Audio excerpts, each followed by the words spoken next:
deliberately decided to work and have comrade chapters in our universities, colleges, TTTs, and even the technical training colleges. So you are here not by coercion, but by choice. Sindio? Sinyi ni watu wa UDA? Yes. Tuseme UDA? UDA, kazi ni kazi. Turudie UDA? UDA? Kazi ni kazi? Very good. Wanasemanga UDA ni kazi ni kazi, kazi ni kazi, pesa mfukoni. So I want to welcome you to this comrade chapter, Kisumu chapter. Enjoy yourselves. Feel free to ask as many questions as you can.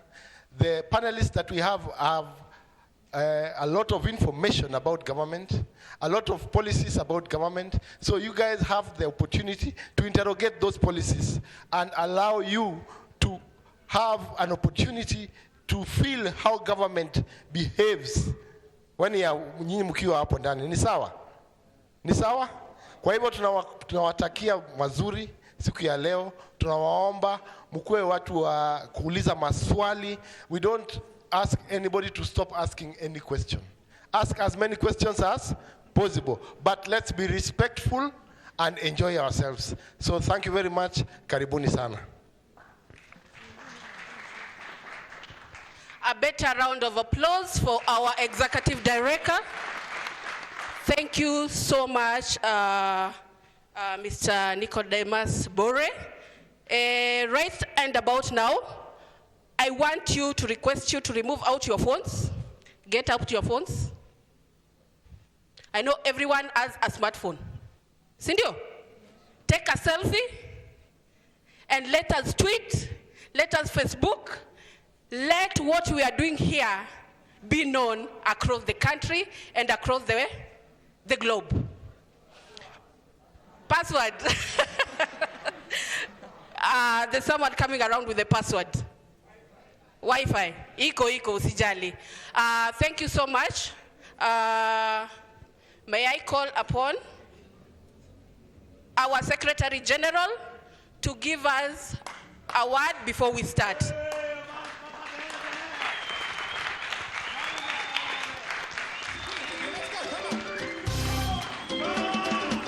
Asante sana.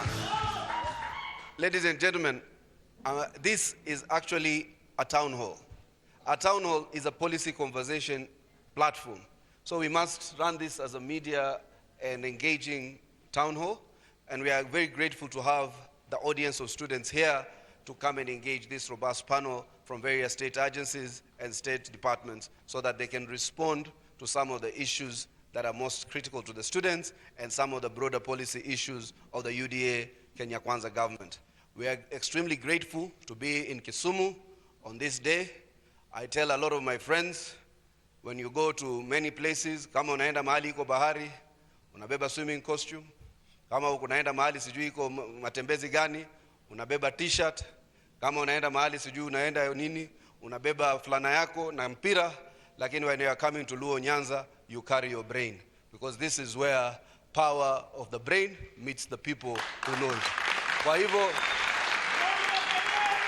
mimi sasa directly I'm asking our dear host and our moderator, Bwana Arnold Mariba, aendeleze hichi kikao. We will speak to you as we progress and as the policy conversations continue to evolve. Kwa hayo mengi, asanteni sana, Kisumu Dala, na sisi tuko hapa kama UDA. Thank you. Hiyo makofi si ya SG, tafadhali piga makofi mzuri. So quickly, we have got our panelists already here. We also have got distinguished panels around here. I'd love us to move very fast and get into the conversation. I'll do the introduction just quickly so that we get running. To the extreme end, we have got the only comrade. Okay, these others are former comrades. The only current comrade, Robin, please. Robin is from Technical University. I will go quickly with Mr. James Minor. That one I can remember very fast. Then Professor Machuki, raise your hand. Mr. Njue here. Then Director Nora Lukosi. I have Christopher here. And then finally, he's the only man allowed to actually shout his name. Microphones, please, so that then we can get going. Meanwhile, as they bring the microphones, at least two, one on either end, as they do that, I'd like just to remind you that we are in a UDA event, and we are unapologetically UDA. We are doing our yellow. Yellow is happiness, yellow is power. Na huwa tunasalimiana hivi, tunasema UDA, unasema kazi ni kazi. Tukisema kazi ni kazi, unasema pesa mfukoni. Can we try that? It's very easy. UDA, kazi ni kazi, pesa mfukoni. Comrades, power. Comrades, power. Hapa nyinyi ni comrades kweli? Hapa nyinyi ni comrades kweli? Mko sawa? Comrades, power. Tuko salama? So, we are here for a conversation, and since we are in Nyanza, and the SG has told you very well that you can carry anything. If you go to Western, unaweza kubeba tumbo yako so that ushibe vizuri. Ukienda coast, ubebe swimming costume. Lakini ukikuja hapa, beba nini? Carry your brain. So, quick ground rules that we will be having the first session for 1 hour. They will be talking to us. The second hour, we will open it. We call it the open mic. You are allowed to make a comment, to make a question, make it brief, a maximum of 2 minutes if it's possible. And we are not afraid of engaging the energies and everything else. Just keep it civil, keep it respectful. Sawa sawa. We are in Kisumu. You don't raise your voice, you raise your point. Hello? Hello? Amwezi niangusha. Hapa you raise what? You raise points. You don't raise your voice. Sawa sawa. So quickly, I'll start from the other end and just ask Robin. Robin, you are part and parcel of the UDA Comrades chapter. Just briefly in a minute, tell us what the Comrades chapter is about and what your experience has been in exactly 2 minutes. Comrades power. Comrades wisdom. Okay, comrades, my name is Robin Omondi Mito, the secretary membership of this chapter. Permit me to give you a brief introduction about this, our chapter. This chapter, we started it 4 months ago, and it has been a long journey on our side. In the course of in the middle of this journey, we decided to come up with the interim leadership structure. That is headed by the chair. The other executive that we came up with was Secretary General, Treasurer, Organizing Secretary, Director of Program, Chair of Governor, Secretary Membership, Legal Advisor, and PWBs. So this, our chapter, our main aim is to create a platform where university and students can engage directly with the ruling party, this party UDA, and allowing them to share their ideas, their concerns, and aspirations. I think you can have this. Meanwhile, we can come here so that we do it together. So this. So our primary target were the university students, colleges, college students, and also comrades. Mnanisikia? Nakusikia, just proceed. Okay. So our main focus was to engage students, colleges that are in colleges and the universities, and we are here to make you understand some of the policies that government are trying to implement. We are trying to expound them.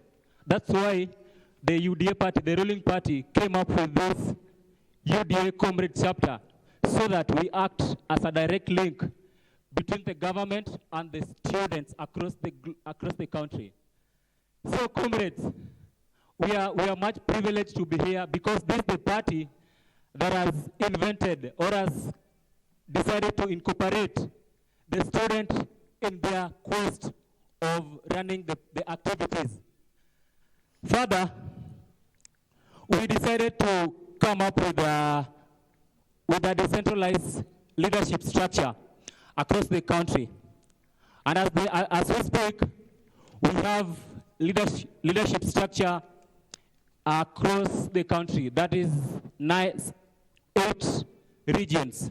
And as we speak now, we have our leadership structure from Nyanza, headed by the chairperson, Victor Omolo. I think Omolo, you can wave to them. Yeah, he's there. Thank you. Yeah, he's an interim chair of this chapter of Nyanza. And comrades, I know we've been misinformed, we've been told lies, and lies, we decided to come here and at least give you some technical issues about it. The policies are there, the policies have been constituted. There are some that are negative, that are not resonating to our needs, but however much we are trying to reject all these policies, what if we take 1 minute and look at the positive side of these policies? Let's say the new funding model. There's some positive side about the new funding model. Look at the SHE. There are some positive side about them. Let's not be influenced by rejecting everything. Our Excellency William Ruto is a listening president. And that's why whenever you comrades or Gen Zs were agitating for the scrapping of the finance bill, he did that, he listened. When students were against the new funding model, he constituted the committee so that they review the technical errors that are in that policy. So, comrade, I'm just urging you to kindly let's listen to government. Let's listen to positive side of the policy. And I know at the end of the day we're going to be at the same junction. Thank you. I don't have a mic.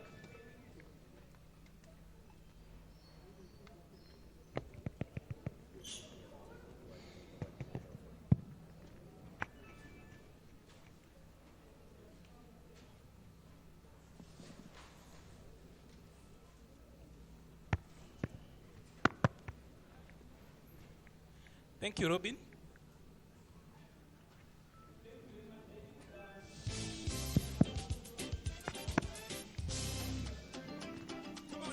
One, two.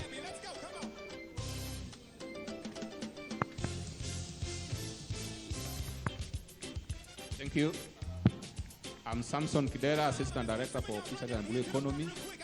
I'm also the Regional Coordinator for Blue Economy and Fisheries of Nyanza and Western Kenya region from the State Department for Blue Economy and Fisheries and the Ministry of Mining, Blue Economy and Maritime Affairs. As a State Department, which is a government agency, we are mainly involved in tapping the best ideas from youths like you into our policies that will influence placement or coming up with the best ideas that will be very, very much reasonable for investment in the blue space. So that is what we are for, ideas that could influence our frameworks, ideas that could influence our future engagement as youth. Thank you.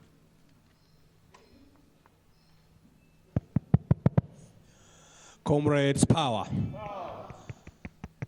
Comrades, power. I'm not feeling and hearing the power. Comrades, power. Very good. Professor Vincent Machuki is my name. Don at the University of Nairobi, Faculty of Business and Management Sciences. Previously serving as a director for University of Nairobi Kisumu campus. And I've been in the university for the last 12 years. Currently, I'm serving as a member of the President's Council of Economic Advisors. And in that council, we are the think tank of the President in processing policy to operationalize the better plan. you realize that the better plan has been developed within a perfect storm, where change is an imperative. It is called bottom-up economic transformative agenda. Transformation in there happens in a context, and this context is dealing with the historical planning and the policy development in government, where much of it has been trickle-down economic model and pre-election processes, where we had county economic fora, raised a number of issues from the masses at the bottom of the economic pyramid, culminating into developing the better plan. This better plan has been developed within a transformative, and in any transformative pursuit, there is a need to institutionalize, there is a need to operationalize that transformation. And therefore, where we sit, we look at the promises, we look at the different pillars that anchor the transformative agenda, and ensure that there is a conducive legal, regulatory, but most importantly, our focus is the policy that anchors the implementation and operationalization of that plan. Going forward, when I get my other 5 or so minutes, I'll be able to break down the better plan in a manner that I will demonstrate response to the young people. Most importantly, on the principles. One is the institutionalization of the economy, the aspect of the politics, and that is where we talk about inclusivity, where we have the young people. But most importantly, the pillars that address the needs of our young people. And therefore, I will be engaging on that as we get along to delve into specific aspects that we process polls on that address the needs and aspirations of our young people. Let me also say this, Bwana SG and the rest of the leadership of the UDA party, that in this particular forum, other than being a comrades charter, it is a mentorship program. Mentorship where the youth are inculcated into policy conversations and you are prepared for leadership. That is most important, and I thank the party for having this very noble idea, and we will be able to engage on that front. Thank you very much.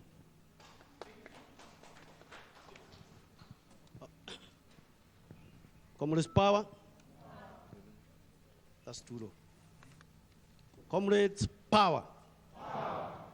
Thank you. My name is James Minor. I work for the State Department for Housing and Urban Development, and this is the department that is charged with managing and seeing that our cities are well managed, and also it is also the one that is given the mandate on human settlement, and currently more specifically on the affordable housing. My department, and when I'm going to be given my 5 minutes or so, I'll be able to demonstrate to you how we have turned the challenge of housing into an opportunity. I'll be able to demonstrate to you how you can access an affordable housing, and how the challenge we have of student accommodation in our universities, how this challenge will be turned into accommodating students and training, as well as getting internship in their courses. I'll also be able to demonstrate to you how we have taken this challenge of giving people houses through tenant purchase. I'll be able finally to bring to you, to your doorsteps, on how you can get into the home journey when you are young, and how you can transfer your unit from Nairobi or from Kisumu to Nairobi. Once I'm given this opportunity, I'll be able to talk this.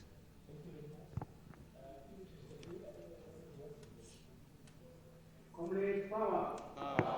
Comrades, kazi ni kazi. Comrades, power. Comrades, employment. Okay, my name is Dr. Due. I'm from the National Employment Authority. I'm the acting director, Labor Mobility in the National Employment.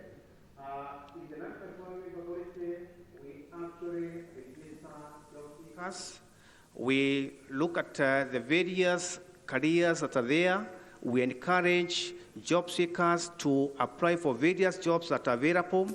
We talk to employers to ensure that they allow Kenyans to work in their companies. We also advise county governments on issues concerning employment. We actually promote employment in all areas of this country, and the National Employment Authority has opened 28 offices in 28 counties. We are still opening more offices so that Kenyans can be able to be served from their counties and even the other locations. Now we have more than 200 job seekers who are actually being involved in various internships. And therefore, the most important thing for us as the National Employment Authority is to ensure that Kenyans, the youth, get jobs. And once I'm given more time, I'll explain what we actually do in the National Employment Authority. Thank you. Thank you very much. Comrades, power! Comrades, power! Long live spirit of comradeship, long live! Long live spirit of comradeship, long live! Warembo nga! Thank you. My name is Faith Nora Lukosi. I am a director at Youth Enterprise Development Fund. I am a champion for youth and women inclusion in policy-making processes, and I'm a comrade at heart. Once a comrade, I'm a comrade at heart, and as you can see, we are all comrades here. Tunajua the issues that you are all dealing with. Tunajua comrades wanainama. And once we are here with Comrade 001, the SG himself, Hassan Omar, we know that leo hakuna kuinama. And for the next few days, hakuna kuinama.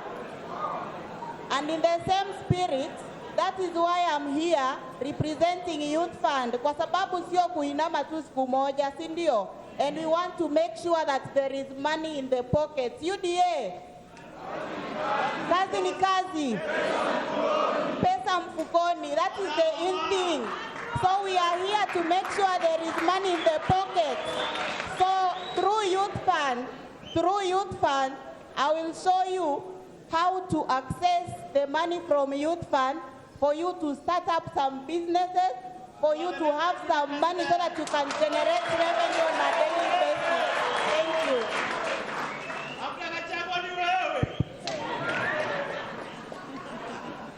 you. Comrades, power. Comrades, power. You will forgive me, I have some flu, but I'll manage. I want to say I'm Christopher Mulanda Aura. I'm the director in charge of freshwater systems research from Kenya Marine and Fisheries Research Institute. But we are here with my colleague, the far end, to represent the PS, State Department for Blue Economy and Fisheries. My job involves supervising research in inland systems in Kenya. That means all lakes, all rivers, all wetlands in Kenya, I'm in charge in terms of research. And maybe to say something about blue economy, of course we'll explain when the time comes. Blue economy refers to sustainable, the word is sustainable. Sustainable utilization of aquatic resources for socio-economic development. And aquatic resources vary from fisheries, vary from transport, vary from tourism in the lake, etc. I would like to give you an example in this case. For example, our SG has said when you come to Kisumu, you carry your brain. And I want to give you a relationship with blue economy in 1 second. There is an item known as fish. Sorry. Fish itself has what we call omega-3. And omega-3 is involved in direct brain development. Omega-3 is found near the eye of a fish. And that's why it says in Nyanza, like in Kisumu and Siaya, when you throw a stone, at least it will hit a professor. So that is because of the brain development from this region. In addition to that, I have also an international diploma in governance and environmental science, and also another diploma in sustainability science. And of course, I supervise a number of students. Of course, I'm young also, but I supervised PhD and master students. So anything to do with mentorship, governance, and leadership questions I'll also be available to answer. Thank you very much. Thank you. Clap for him. A proper clap, please, for him. Just a quick update. Remember, our hashtag is hashtag UDA Nyanza chapter. And then our keywords are comrades na UDA. Don't forget that. I'd love us to move with this conversation so that then we get into momentum. I'd love to go straight to Professor Machuki. And I'll be very straight. I know we of the intelligentsia have got the weakness of saying so much like preachers. But I'd love you to, first of all, talk to them what matters to them. This issue of higher education, the new model, specifically what it means, where we are, and really what necessitated it. Thank you very much. I want to go specific to that particular aspect. It is very sensational. But as we all know, it's a matter that has been taken to court. But I will be moderate and temporal in terms of putting across the key principles of the new funding model. Having been in the university, and all of us have been there, we used to get funding from Higher Education Loans Board, and this has gone on all through. But the funding each and every one of us was receiving was actually differentiated. And differentiation in the sense that one, I will get 10,000 depending on how help could assess. For a long time, the transition from the old funding model to the new funding model has been necessitated by the inappropriateness or the weaknesses of the differentiated unit cost, which is the previous funding model. How was it working? Universities will receive students taking different programs.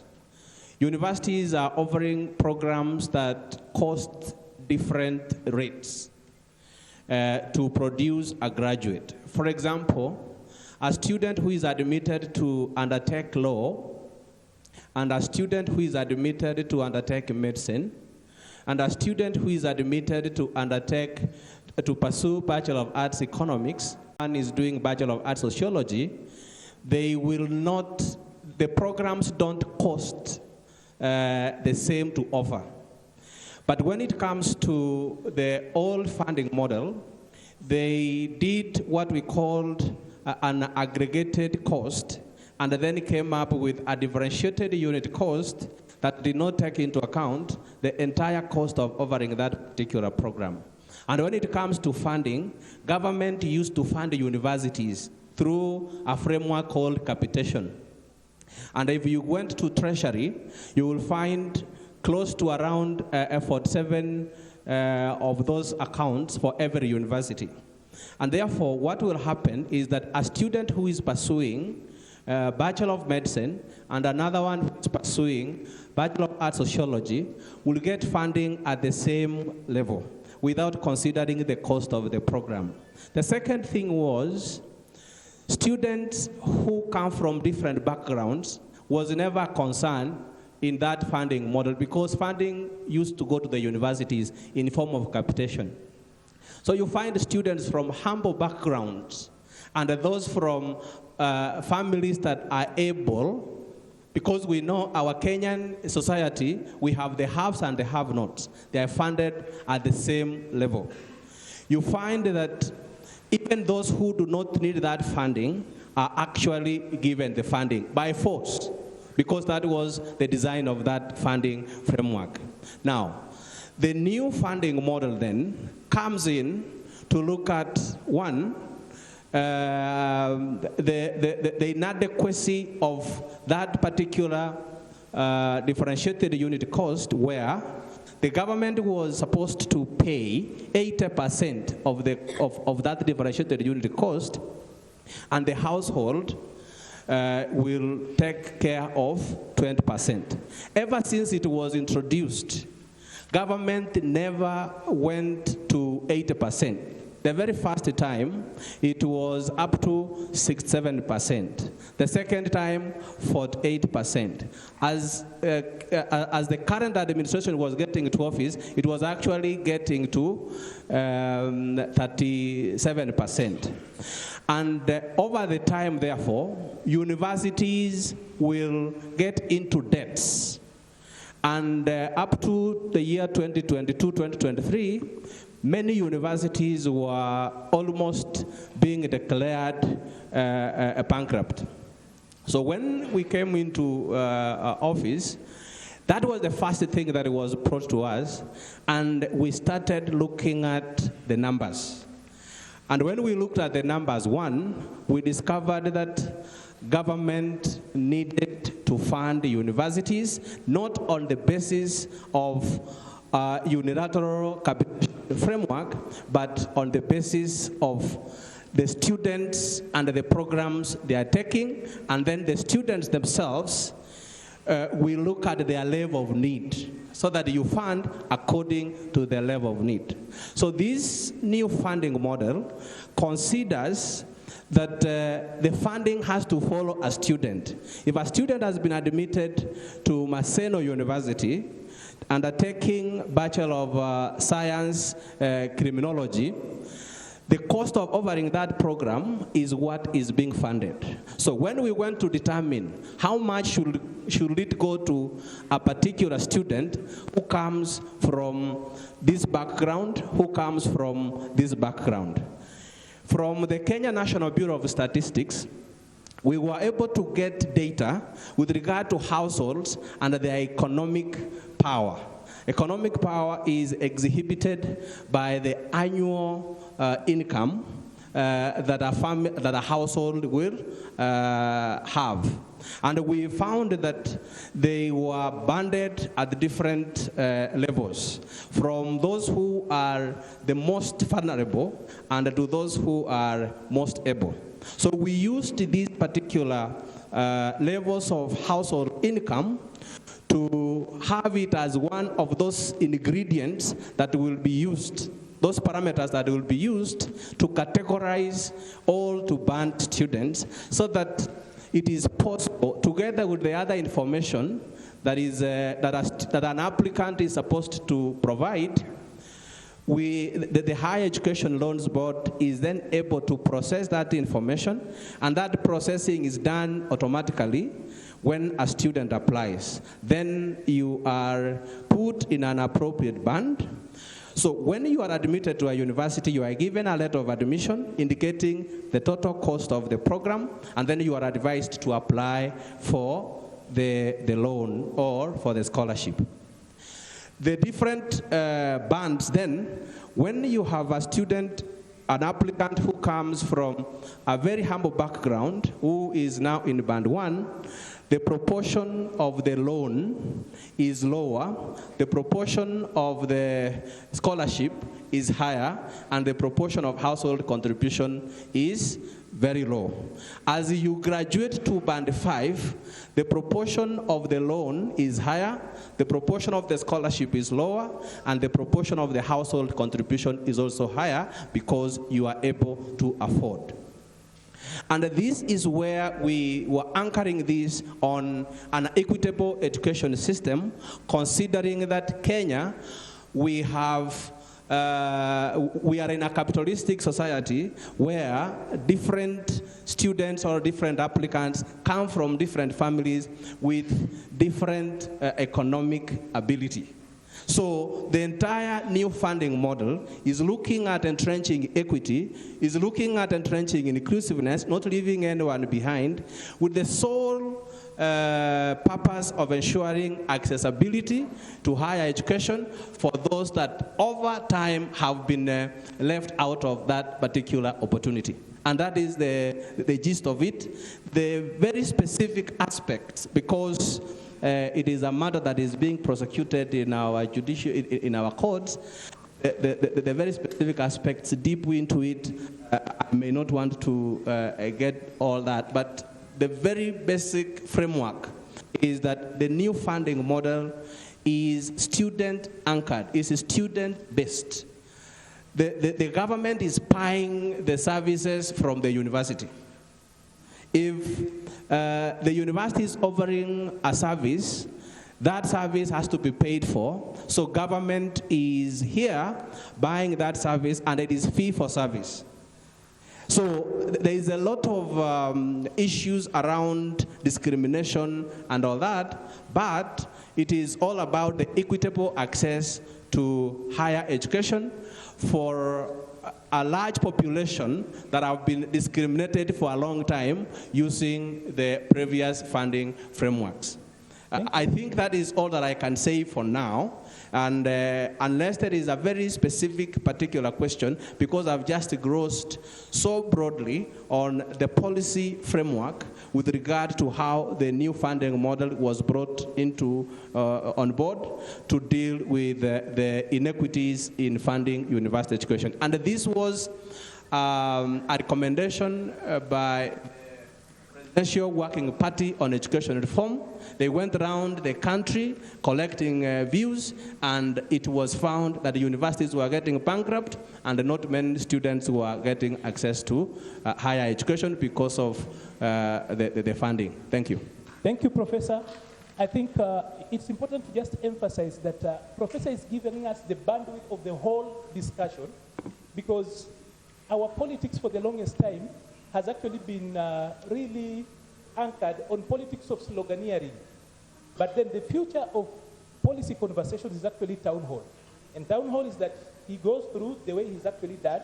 You take your time, you listen, because there will be a time when they will also be listening from you.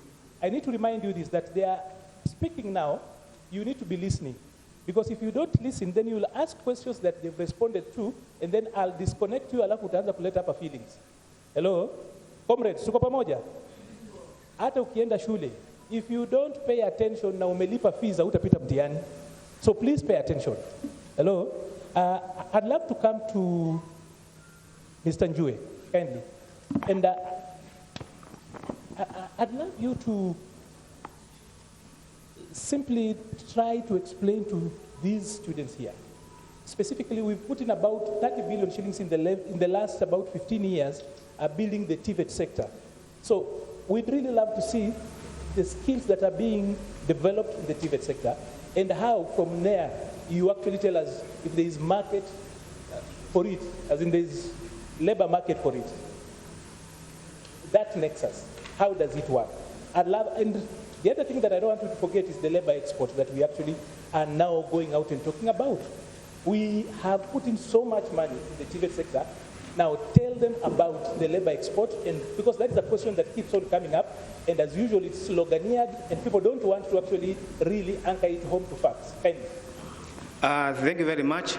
Comrades, power. Now, let me say that the National Employment Authority as an inventory for all the skills that we have in the country.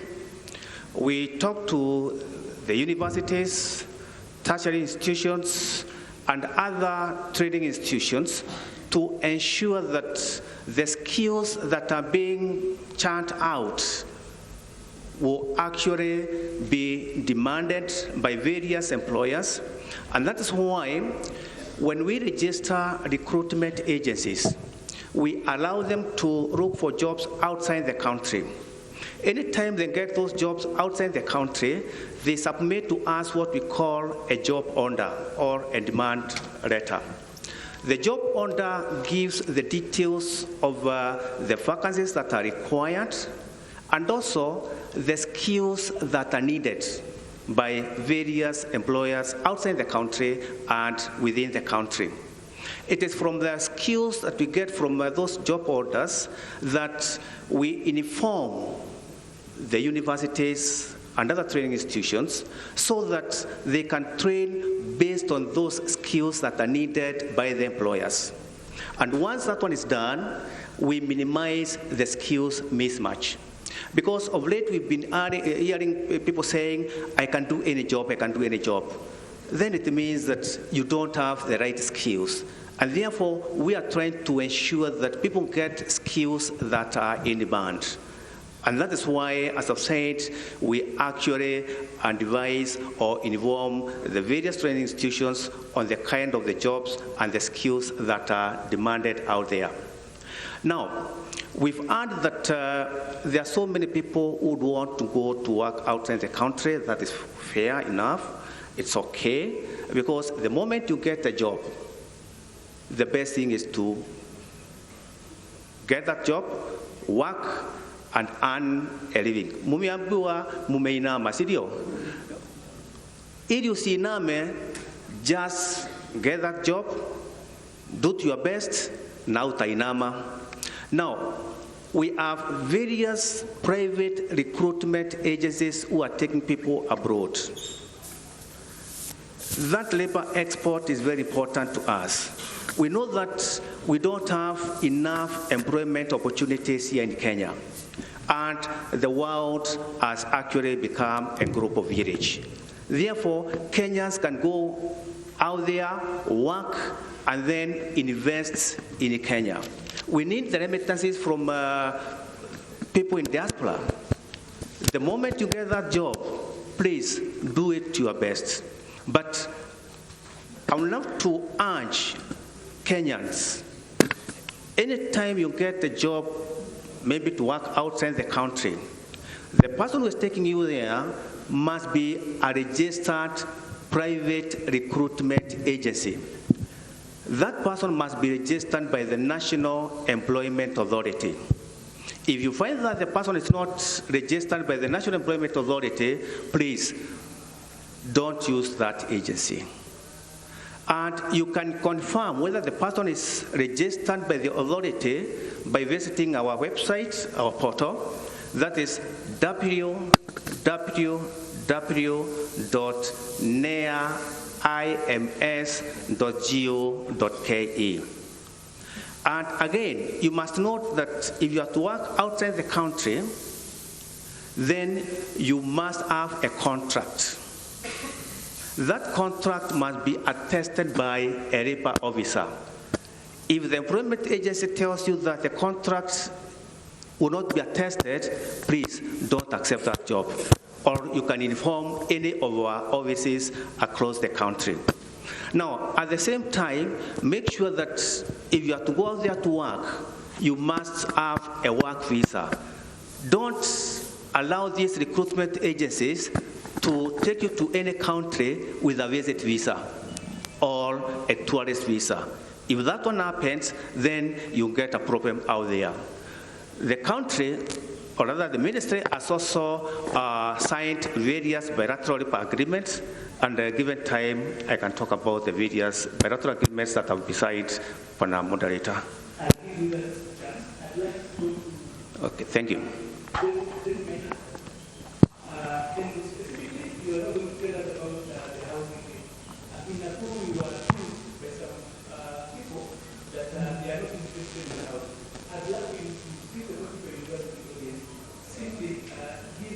the nexus between the housing program and the skills that the universities are actually developing. Because they are school to acquire knowledge, skills, so that is between the housing project, between the affordable housing project and skills development as it were, so that then they see where it comes.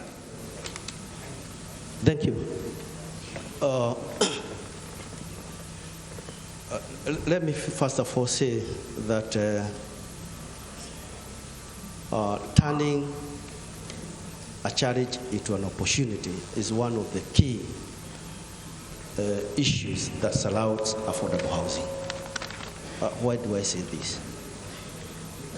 We have an urban population in Kenya that is growing at a very high rate. And we also have a very high student population. Today, TVETs and TTIs, they are totaling to over 406,000 students, with over 560 students in our universities. Approximately only 10% of these students are living in the campuses, meaning most of our students are also living in areas that are not very comfortable, they are not adequate, and also they are very expensive. So making education to the parents very expensive, and also making living in areas where it does not allow the student to have an intellectual environment to study. So this is where the affordable housing opportunity comes in. Over many years, we have breathed wisdom. But we breathe wisdom without taking this challenge into action. We have done policies over the years, from 1992, when the government stopped funding housing. There's nothing else which has been happening. We were writing policies, put them on the shelves, then countries like South Korea, Singapore, they will borrow them and go implement. And today, this challenge is no more we are implementing the challenge into an opportunity. The Affordable Housing Act, which was passed and accented by the President in March, provides a sustainable funding through a levy of 1.5 to the employer and 1.5 to the employee. This fund is specifically safeguarded from all the funds and are set aside as a fund for two things. One, construction of affordable housing. Two, provide funds for mortgages and tenant purchase, and provide funding for institutional housing. And this is where now this opportunity falls for you students. The section on institutional housing is to provide housing for students, accommodation in all our hostels and all our universities, and also provide for police housing. In terms of how it can benefit the students, one, it will provide the shortage of student housing. But at the same time, in all the sectors that we are building housing, it provides opportunities for students to get internship during the time the students are in campuses. It also provides, after college, an internship for you to get a job. It also provides you for permanent job opportunities.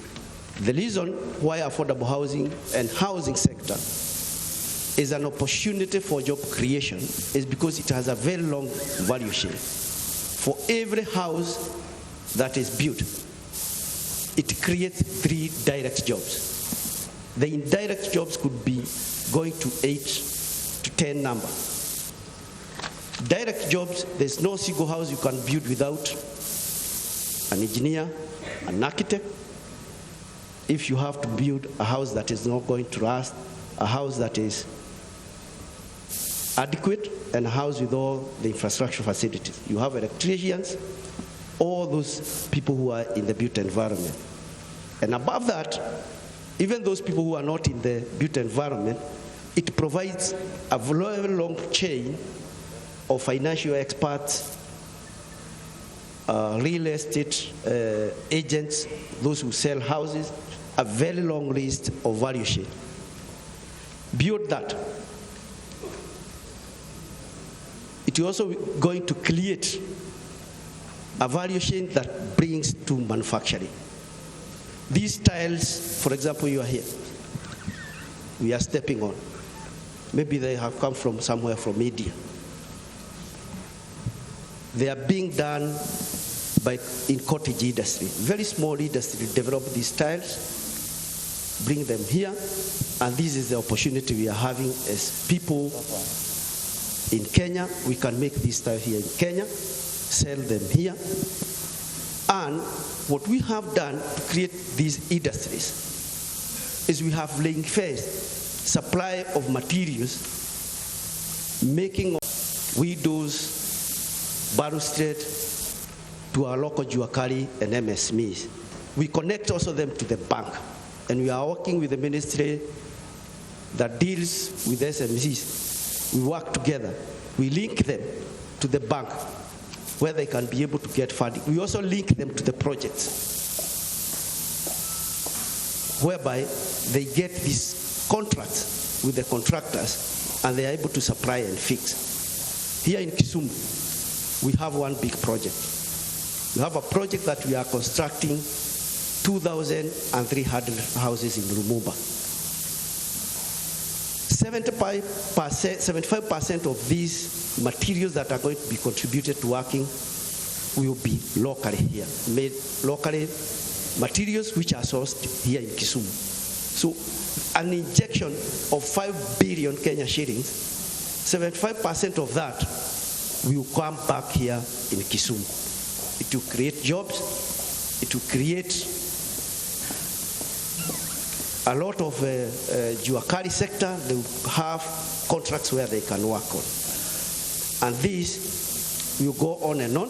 We have set aside 2,000 hostels for students allowed Nyanza.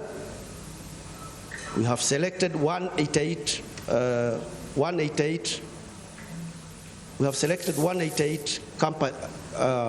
TTIs and TVCs. And here in Kisumu, we will construct approximately 6,000 student hostels. So the opportunities is there.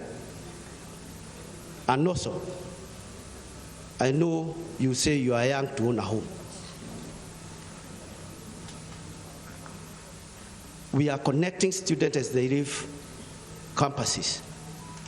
They are looking for homes. Our designs accommodate from a studio to a family unit, where you young people can start their life. You can start your life, and you can also start your home journey. And it's through an online platform called Boma Young. Star 832#. You start your home journey ownership. You don't have to know anyone. You don't have to call my number. Start saving. And you start your journey to own a home. As you leave school, you only be required to pay a monthly of 2,000 shillings to own a home.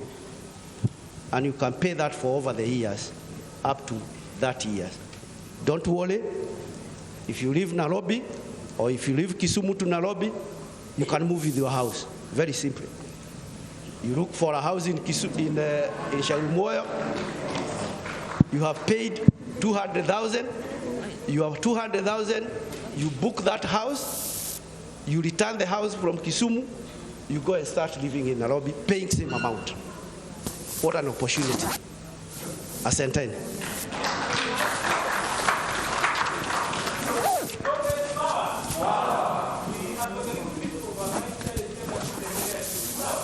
So I have Dr. Chris Mura. of the opportunities that are in the blue economy. So let me try guys that a little bit.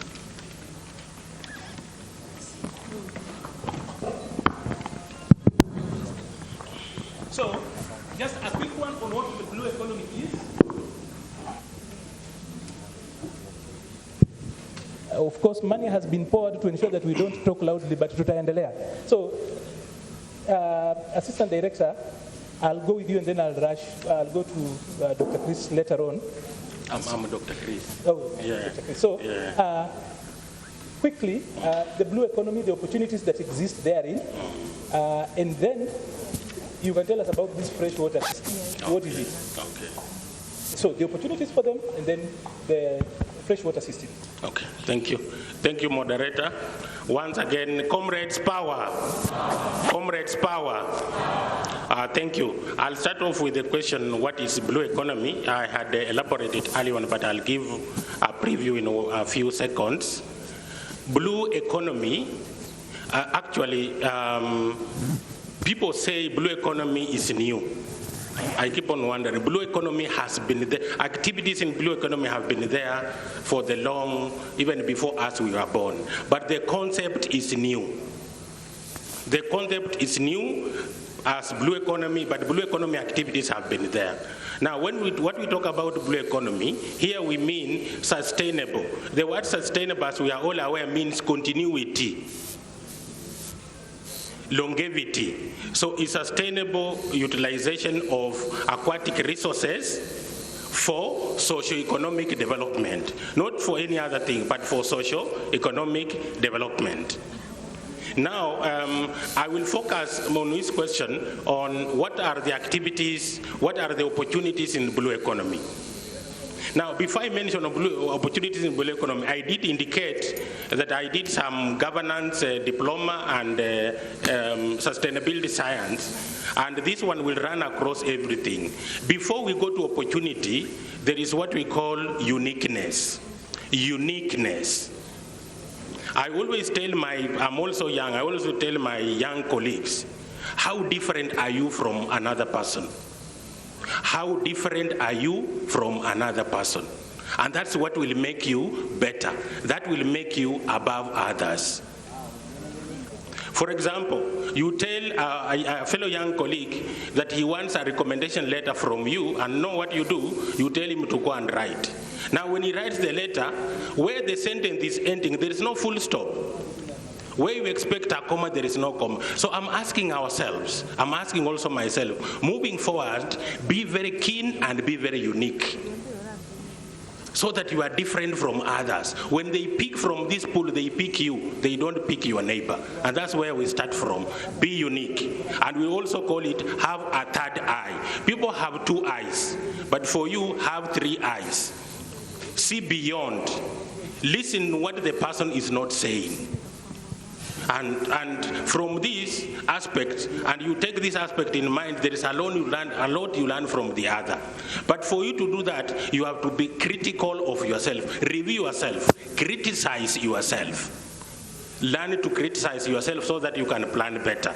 Now, focusing on the opportunities in the blue economy, they vary a lot. One, I'll start with fish farming. Fish farming can also mean cage culture.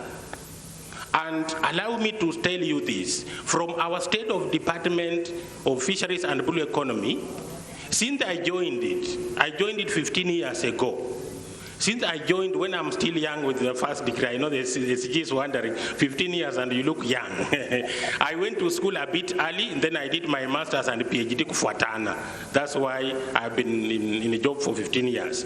When I joined the State Department, and even now, even right now, the government will not lack AMRADI, a project to support you, especially in blue economy, especially in fish farming, especially in cage aquaculture. So as a young man, when you finish your school, this is an area you can go into. I'm telling you, it's a new concept. In a new concept, meaning we've not been thinking about it, but the current government is reviving it in a way. My colleague will talk about achievements in blue economy, but mine is to talk about opportunities. So the government will always have a MRADI, a project. This project can give you fingerlings, Fingerlings are the young of a fish that you can put in a pond or in a cage. The project can give you feeds as a startup to jumpstart you. So this is an area that you can engage, but you can engage in a group, cooperatives. Like the State Department has evolved what we call the beach management units. Beach management units are groups of fishermen. Sorry. So these groups of fishermen, 445 of them, the current government has converted them into cooperatives.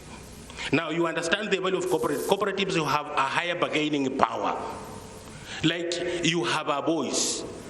You can bring out your issues and the government will listen to you. So this is an area, so build a cooperative. When you finish school, this is an area you can start cage farming and fish farming. And remember, fish farming will always have demand.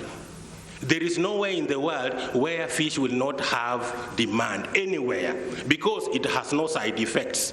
And it's the best white meat ever. One, cage farming or aquaculture. The other one is on post-harvest losses.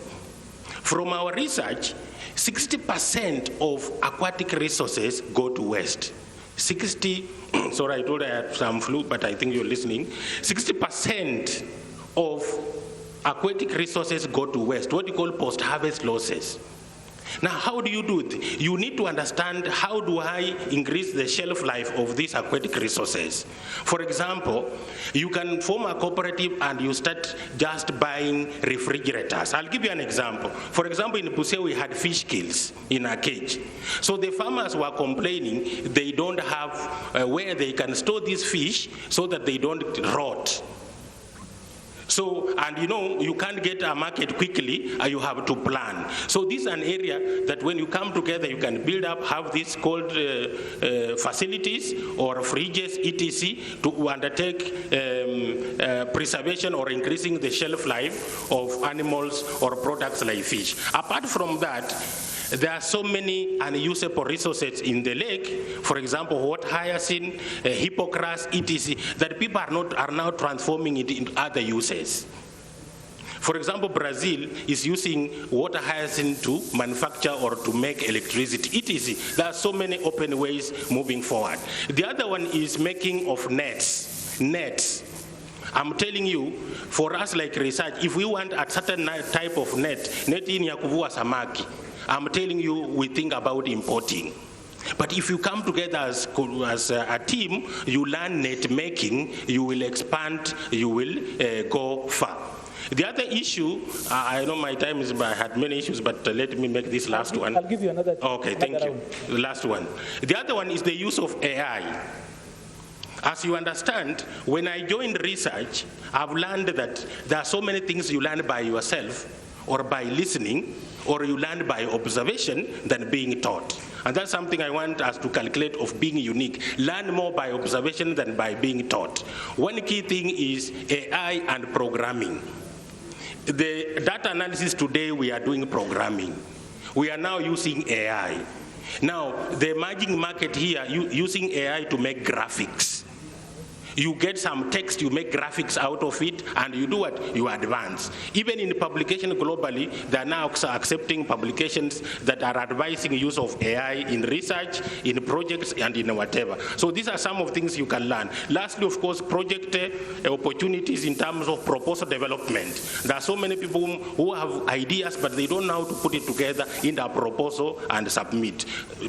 Blue economy being a new concept, this is where an area where so many donors are emerging and they want those proposals to come up.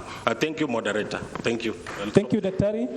Just quickly, I'd love Director Fitnora to actually just take us through financial inclusion. You are at the Youth Enterprise Development Fund, but you see, for ease, young people just call it Youth Fund. But it's Youth Enterprise, meaning that there are other youth who are not interested in entrepreneurship, right? So you will carry the burden for all financial inclusion. Hustler Fund, Women Enterprise Fund, Youth Enterprise Fund, Ways of Fund, all those funds. We are a country that believes the more the merrier. So you will be talking about exactly why access to credit is important. Now, a lot of times when you come in here, tutaambiwa tu juu ya kuinama na Higher Education Loans Board, and that's where it stops. But then the labor market out there is quite It's just what it is. So kindly take us through what Youth Fund does. In about, allow us to go to the audience in the next about 10 to 15 minutes. So if you can make it 3 minutes maximum, so that then I can go back on the other side. There is quite a number of aspects I want to touch on before we go back, open it up on this end. Comrade Wisdom. Comrade Wisdom. You know, with comradeship, since time immemorial, comradeship is about social change. Comrades are agents of social change, isn't it?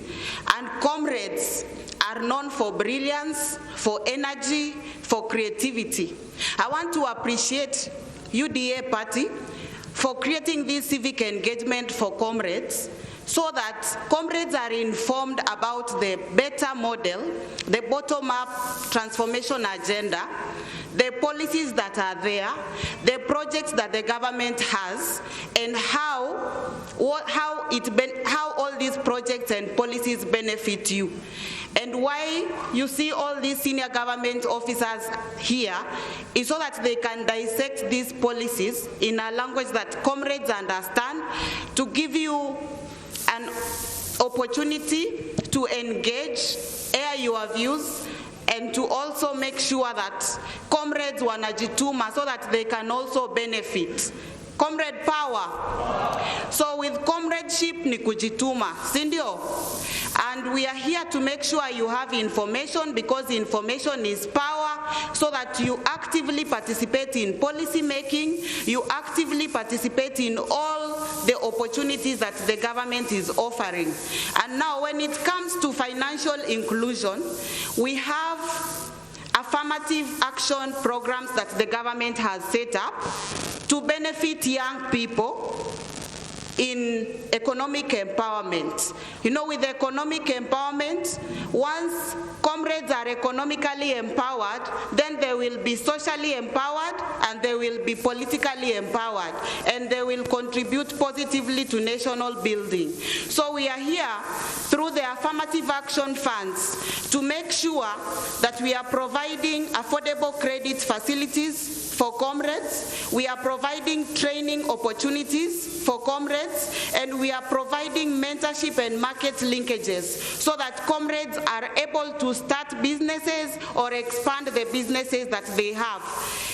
Just a show of hands, how many comrades have ideas, business ideas here that they would like to actualize? Business ideas that you would like to actualize. How many of you have registered businesses?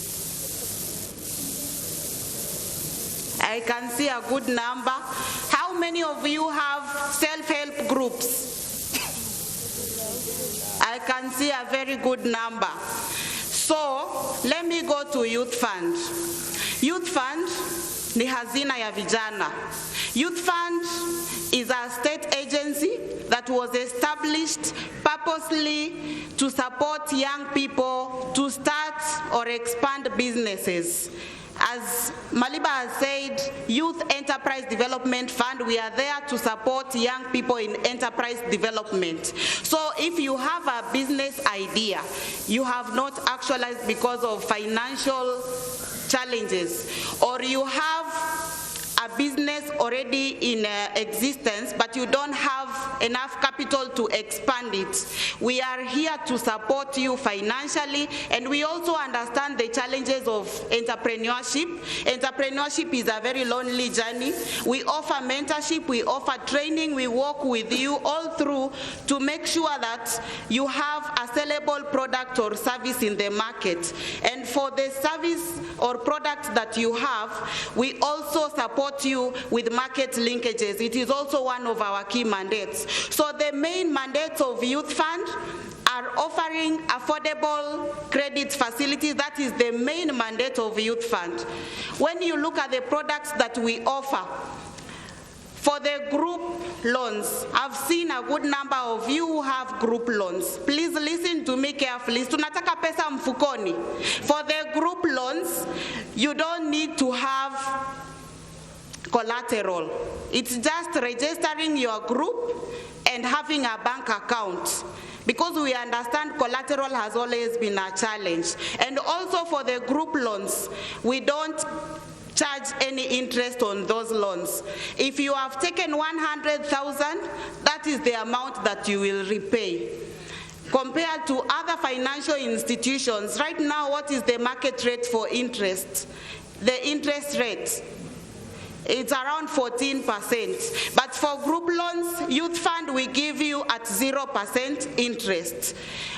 And there is no collateral. So all you need is to just register a group and have a bank account. And it is the easiest way for you to enter into the system. And once you repay that first loan, as members, you can guarantee yourselves, and you can now take individual loans at no collateral.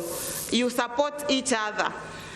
At some point when I was a comrade at the University of Nairobi, I used to run a cyber. And I never knew about this information. That's why, Maliba, you will allow me to just share briefly, because I know the biggest issue that comrades have is finances. That's the biggest issue. So I would like to share this key information, because information is power. So with that amount, if you want to start a cyber in the institution, you can organize with the administration, get a space, and and we give you funding. If you also want to start a small business like samosa business or kinyozi, you can employ someone in that business and generate some 600 shillings per day, which will help you. Kuinama will be a thing of the past. So in addition to the group loans, we also have individual loans. With individual loans, we give from 100,000 to 2 million for a start. And once you have repaid that amount, it graduates up to 3 times. If you took 500,000, or if you took 200 million, it graduates up to 3 times. That means you will take 6 million, okay? So you can start something with that money. And with the individual loans, you need to have collateral. So if you have something with a title deed, with a logbook for your parent or anyone who can guarantee you, we can support you. We also do AGPO financing. For AGPO, there is a law providing that 30% of all government tenders, including the ones for housing, all government tenders, 30% should be allocated to youth, women, and people with disability. Comrade power. So for those special interest groups, if you get 30%, if you are within that 30% and all comrades are within that 30%, you can go to Duma Center, apply for AGPO certificate for your business, then you can be pre-qualified in any county office or any national office, and you can be given a tender. Once you have a tender, Youth Fund will be able to finance you. We finance up to 70%, and with 70% you are able to offer that service. Then you will be able to repay the amount later once you are paid. Then we also do asset financing. I'm finishing. With asset financing, we finance up to 70% of the assets that you want to take. If you want to own maybe a van to offer transport, if you want to start a music studio, we will give 70% to the dealer. You come with a pro forma invoice of 30% that you have paid, then we give you the 70% through the dealer, you get the equipment, then you will start repaying. So that is for the loans, and in addition to the loans, we do a lot in terms of training, mentorship, and market linkages. And I believe that through this engagement, we will be able to get some youth who will benefit from Youth Fund. I've come with the county officer for Kisumu. Leonard Ochieng, you can stand up. That's Leonard Ochieng, the county officer for Kisumu.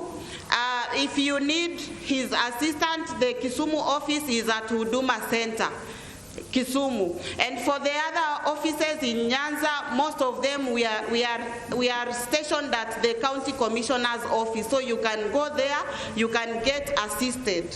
And I want to encourage you, please take advantage of these affirmative action funds that the government is offering. All of them, they are based they are the best in the market compared to the fintech companies and the banks that are giving. We have Hustler Fund, we have Uwezo Fund, we have NGAF. You told me to talk about financial inclusion. Yes, so we have all these affirmative action funds, and you can still get more information online. There are so many opportunities for you to start a business so that you are able to be empowered to create a job for yourself and even employ other people. Sawa sawa. Thank you. I think she's done so well. She's done well. She's reminded us of that we've got the 30% AGPO. That is a program that we should also be bringing you actually up to speed on that. She's also gone further and even done the work of BRS, the Business Registration Service. Thank you so much for doing that. You are fluent in the language you call comrade.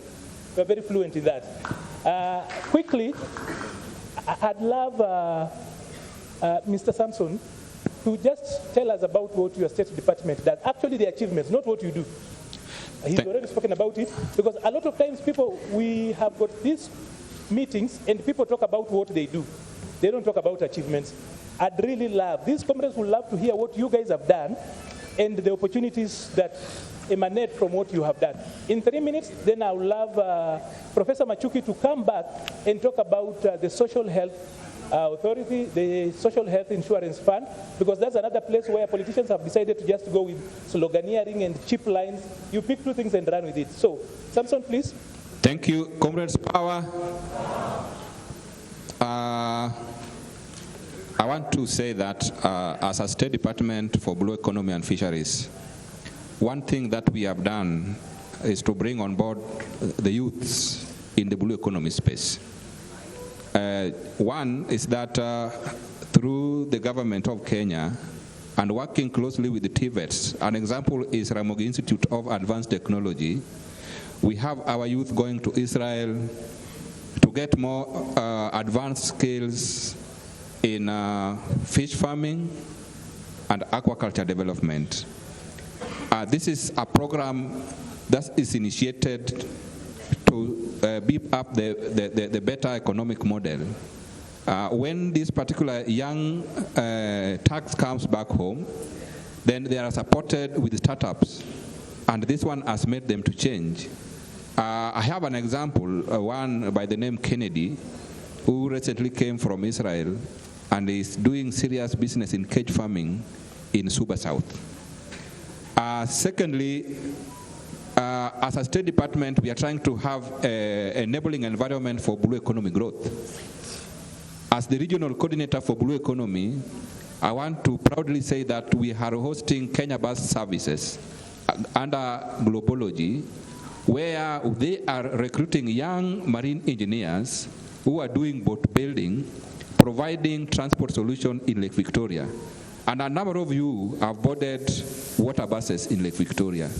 This one is an initiative of the Kenyan government, and we are fully supporting this. Recently, I was talking with the managing director of water bus services under Globology.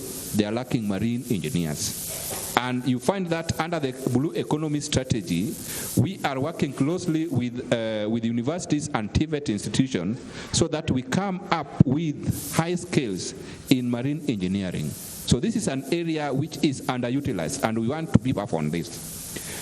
Secondly, as a government, to expand the blue economy space, Kenyan government has signed memorandum of understanding with many coastal states under what we call Port State Measures Agreement. Recently, the Kenyan government has signed a memorandum of understanding with the Canadian government.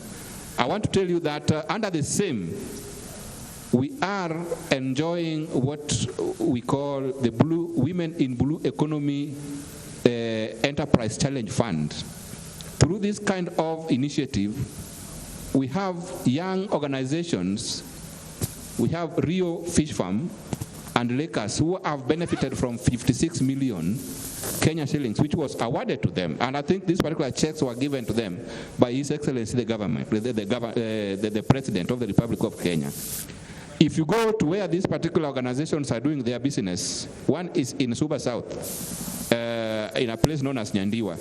you will find what young people are doing in terms of the blue economy skills they have got.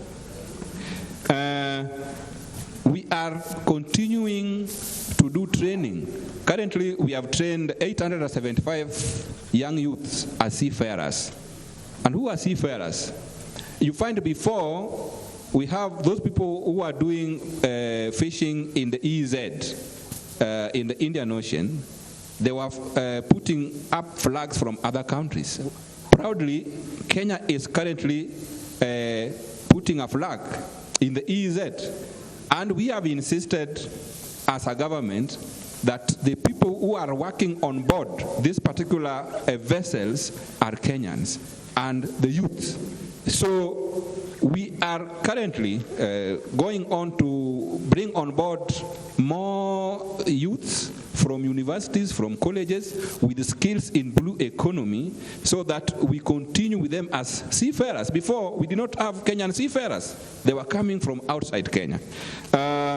We have signed memorandum of understanding with Australia, and I'm proudly saying that our minister for mining, blue economy, maritime affairs, His Excellency Hassan Joe, and our principal secretary, Madam Betsy Njagi, next week are going to Australia over the same, so that we can have the young youths in Blue Economy Initiative brought on board inside, so that what they learn here is also taken there, and what they learn from there is also brought back to our country. So these are the grounds in which we are going to support the bottom-up economic transformation agenda, so that we continue building up and opening up our blue space. I deliberately came with a very young officer who was just employed recently, last year. Petronella, just stand up. This young officer is a dedicated officer in Nyanza and Western Kenya region on blue space. Any person who wants to have ideas on blue economy initiative is just a phone call through. Through her efforts, we documented young women and young men in blue economy. And from that document, in fact, Rio Fish Farm and Lakers benefited from the 56 million each, which was given by the government of Canada. So these are some of the few things that the Kenyan government is doing under the basic, the better transformation agenda. Recently, we saw the building of landing sites which are modernized. These modernized landing sites, one is in Mulukoba, supporting the youth in fishing. Because as one of my colleagues said, that post-harvest losses is a major threat to our fishing industry and the blue economy space. If you go to Mulukoba today, you will find those particular youths producing ice and selling this ice to women entrepreneurs. That is just one of the ways in which they are generating their income. The government has supported that at a cost of 140 million. You come to Luanda Kotieno, the same. You come to Sori in Migori, we have built that. A total cost of around 400 million, doing the same thing. And we have marked also to do additional 9 at a cost of 1.5 billion. And this is money which is ready. Thank you. And if I will have time, I will continue to say more. Okay. Thank you very much. Thank you very much. So, to end this session, not that you not have a chance to talk, whatever the other aspects you actually had to talk about, you bring them when you are responding to questions. I'd love Professor Machuki to talk about the social health, the sheep and the sha. You hear a lot of she, sha, and then we are in Nyanza, so she and sha, so sheep and sha, okay. Okay, thank you very much, moderator, for this opportunity. One of the things that I will want to highlight as I delve into universal health coverage is the ideology and the rationale behind the bottom-up economic transformative agenda. The principles of better are in priority form One is lowering the cost of living and ensuring inclusive growth. But in between ensuring inclusive growth and lowering the cost of living, therein is another 3 priorities on ending unemployment, that is now employment creation, enhancing the revenue base, dealing with foreign exchange imbalance, and bringing on board mechanisms to deal with food security, that is ending hunger. When you look at those priorities, it was thought that we need to deal with these issues very urgently. And the question was, what kind of areas that will bring out very quick turnaround? During the economic forums, it was very clear that there are sectors where interventions will bring very quick turnaround. And those are the sectors that form the pillars of the plan. And one of the pillars of the plan is on agricultural transformation. And you've heard there are several value chains in there. The second one is micro, small, and medium enterprises.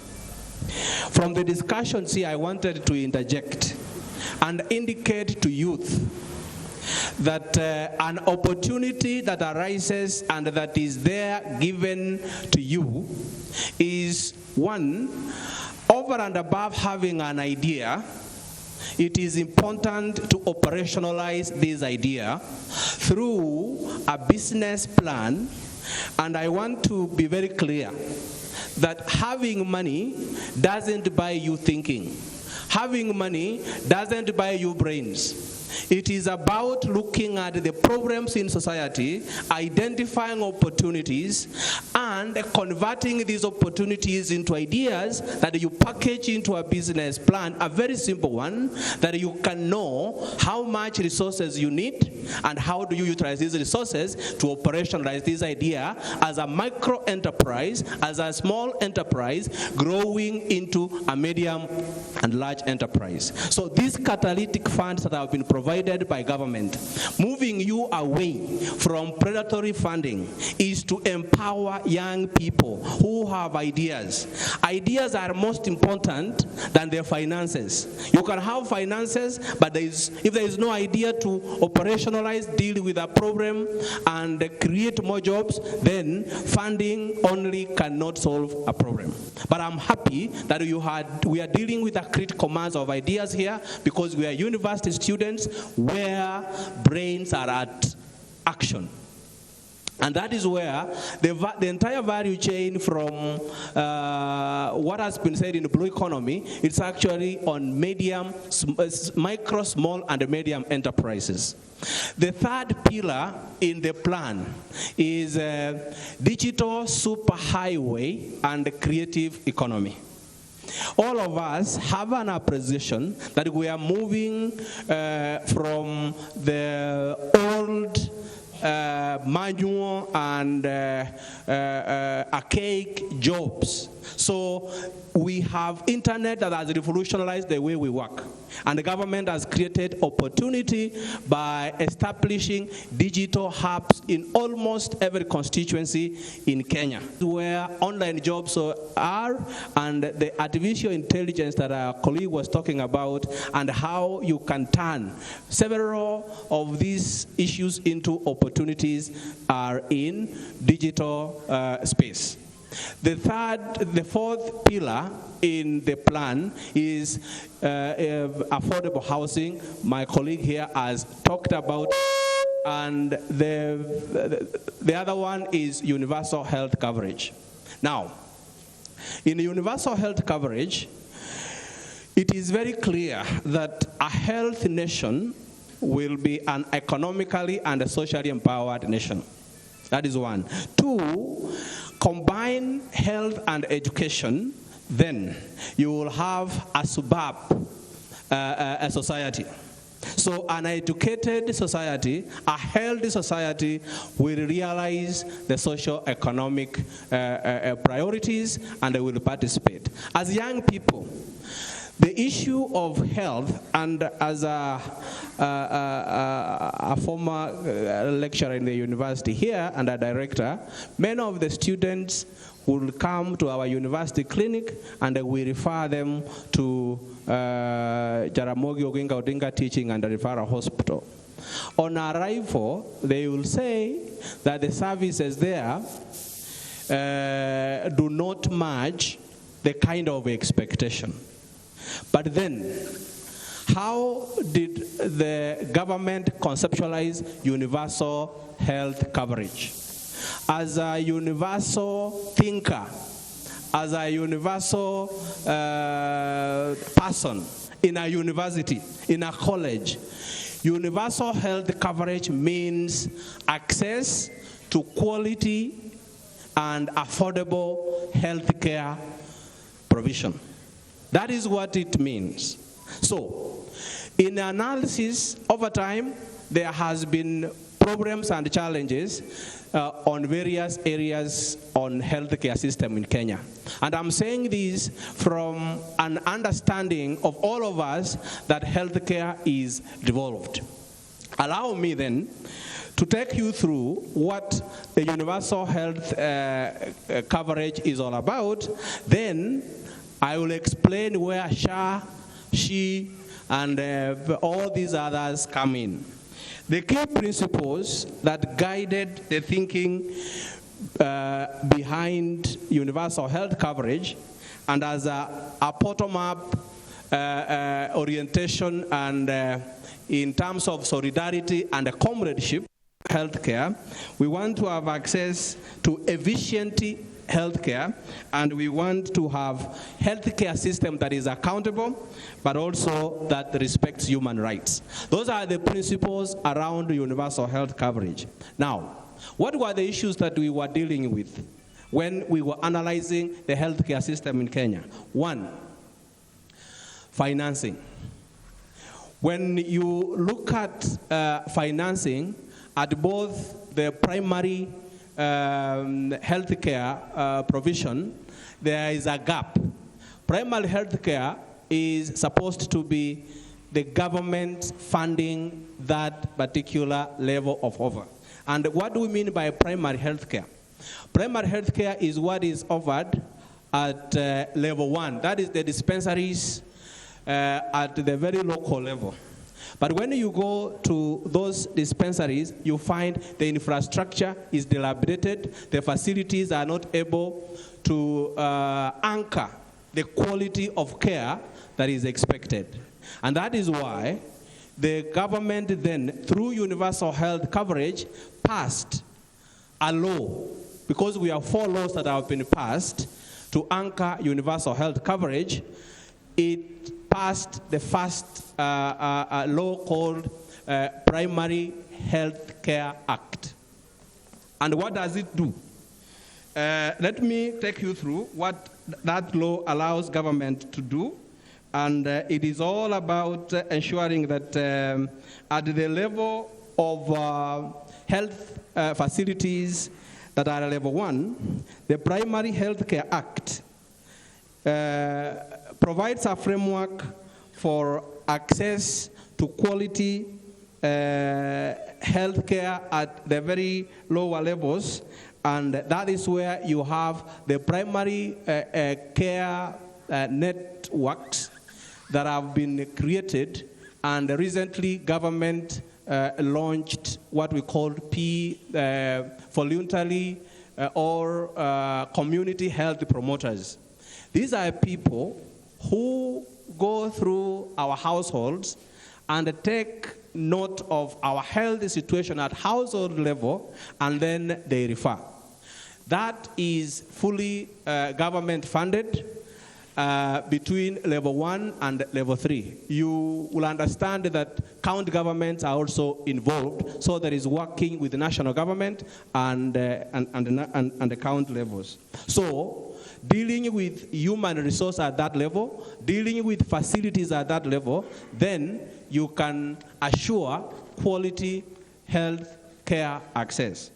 And that is what the first act, that is the Primary Health Care Act, intended to deal with. The second legislation is what is called the Social Health Insurance Act. And this is where the SHE comes in. Now, all of us know that we have been having a challenge of insurance with regard to the cover that is being offered by the now defunct National Health Insurance Fund. Within that whole architect were issues with governance, were issues with claims management. And it is this particular act that has now created the Social Health Authority to replace the National Health Insurance Fund. And in the Social Health Authority, you have a number of funds in there. One of the funds in there is the Primary Health Care Fund. The Primary Health Care Fund is provided and fully funded by government, and that takes care of level 1, level 2, and level 3. Now, there is the Social Health Insurance Fund. Now, I hope now you understand where SHIV comes in. Social Health Authority is the one that is managing these 3 funds. The first fund is the Primary Health Care Fund. And that fund is from the government taxes that they collect, the government collects taxes, and it funds all these services at level 1, level 2, and level 3. Now, when you are referred from level 3 to level 4, SHIV sets in, and this is contributory now. This is what has been contributed to National Health Insurance Fund, NHIF. Now, it is replaced by Social Health Insurance Fund, called SHIF. How has it been structured? Previously, it is only through formal, those who are in formal employment that contribute to NHIF. But SHIF comes in to look at those both in the formal economy and those in the informal economy. And those in the informal economy who now need to contribute 2.75 of their income, that income is determined by the means testing instrument through household economic ability. And household economic ability, as I said earlier, is available in the Kenya National Bureau of Statistics, and that is where those are provided. There are those who do not have anything at all, and they are called indigents. The indigents, government pays for them.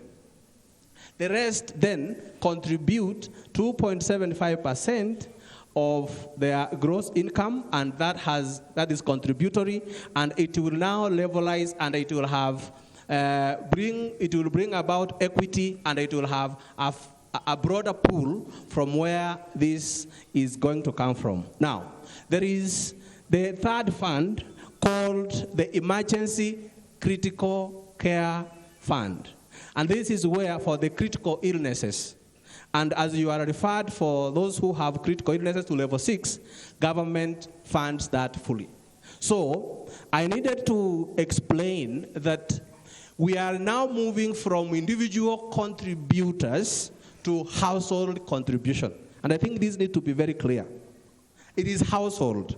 As you register, and as households register, it is going to be, instead of you who is unemployment, and I am here as your younger sibling, and there is a parent, now it is going to be household-based. When it is household-based, it therefore means that when you register, you bring on board your dependents into your contribution, and all of them will get access when they visit a health facility. For the other fund, it is government, and it is accessible when you graduate to that level, when you have critical illness. Now, the other act is now Digital Health Act. We realized that in NHIF, claims are manufactured when you have human beings in the system. So we completely had to do away with the human intervention so that we digitize claims processing, claims management, and claims approval and all that. In there is the risk management framework. In there is the governance issue that we needed to deal with. And as I said earlier, when a moderator, I know you are looking at me, this is very important because it is very motive, right? It is very motive. As Kenyans register and get on board to consume services from SHA, it should be very important, as I said earlier, that we do not want as many Kenyans who have been suffering from lack of NHIF to provide the kind of funding to take care of their cases when there is contribution. Now, this one is dealing with those cases of corruption and so forth, and therefore, Digital Health Act. The last one, so that I finish, you find that facilities at lower levels, at county levels, will collect user fee. And this user fee is redirected to do the gates, to do the cabro roads and so forth, and they don't improve the facilities themselves. So the Facilities Improvement Financing Act makes sure that user funds that are collected are ring-fenced for the improvement of the facilities themselves. That way, you are assured of quality, you are assured of accessible, you are assured of affordable healthcare provision. So, in a nutshell, SHIF is contributory, and it has a broad base, and it is by household. And it is for those who are in the informal sector, through means testing instrument and the packages that are on offer, then you are able to have them contribute, but also have them to access. So that is where SHIF comes in, and it will standardize for everyone. It is this way. If you are going to a facility in KNH, KNH, for example, the principal secretary will access the same services as you, who is at the bottom of the pyramid. That is what is called universal health coverage. I think I want to stop there for purposes of time, because it is a very emotive and very extensive thing. Thank you. Thank you. So we have allowed him to actually take you through, so that if your local politician who has not read this comes into a funeral and then he tries to trash that easily, unamwambia unajua. Sio umeenda shule. Unajua hizi vitu tunakaa chini. It has taken a professor kujaribu kureduce hivyo, na bado kumbuka hatujamaliza. Alafu kuna mkora huko kwa kijiji anakuja anakuambia hii kitu ni mbaya, alafu mnasema semeni mbaya. That's not how policy conversations are supposed to be had. Comrades, power. Najua energy imerudi chini kidogo, so nitasema comrades, transact. Hatuko mbali sana. So, as in, tuko na matumaini. Hello. Tuko sawa? So, ningependa tuulize maswali, lakini kwa sababu ya muda, ningependa huku nipate maswali matatu. Meanwhile, you get the mic kutoka hapo kwingine. Microphone kidogo, tuko na challenge. Hapa tutapata maswali matatu for a start. Hapa matatu na pale matatu, si ndio? And then nitakuja nichukue mengine. This is the rule. Nataka tusikize. Give me your silence. Nataka tusikize. Make one question alone. Usiulize maswali mawili. Tafadhali. Because kuna watu wengine, si ndio? I said, even if you paid fees and you don't pay attention, you don't pass your exams. So please pay attention so that then I don't cut you off air. Sawa sawa? Ask one question, make it brief. If you're making a comment, make it in 2 minutes maximum. Make it brief and sweet. Sawa sawa. Let it be in line with what we are discussing. I need to repeat, let it be in line with what we are discussing or issues that pertain comrades. So I'm saying that as I wait for microphones to go around. Ushers, where do I begin?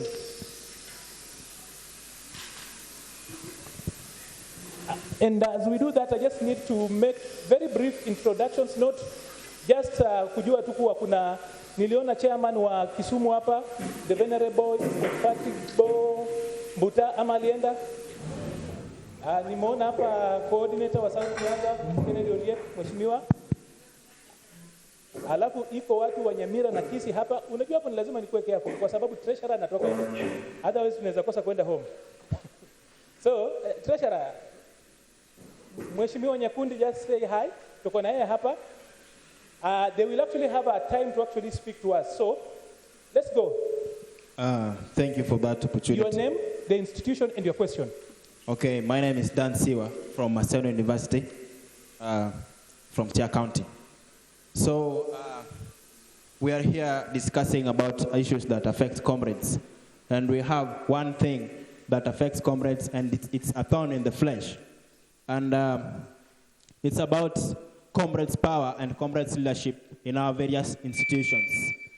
So for a very long time,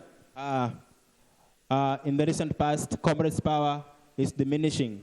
The reason being is because the election process or the election system has been changed from a universal suffrage system to delegate system.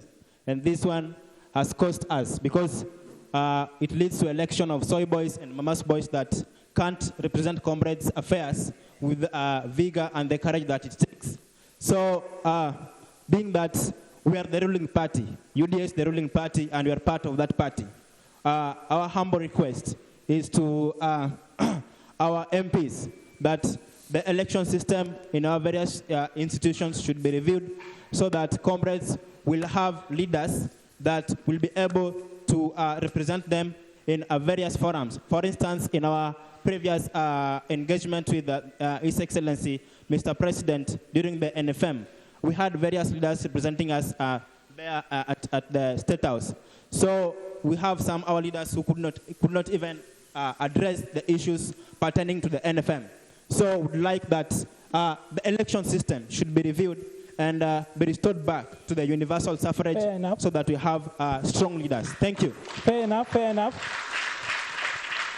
I think that SG and the Honorable Nyakundi will take that particular question because it's about legislation and a little bit of politics. Yeah. Comrades power. So my name is Tolo Jeff. I'm a fourth year student studying. Jeff, just before you proceed, unajua umesema comrade power iko chini sana. Comrades power. Comrades power. Iko sawa sasa? Yeah. Okay, so my name is Tolo Jeff. I am a fourth year student pursuing political science at Maseno University. And I just want to direct my question directly to the issue about the new funding model.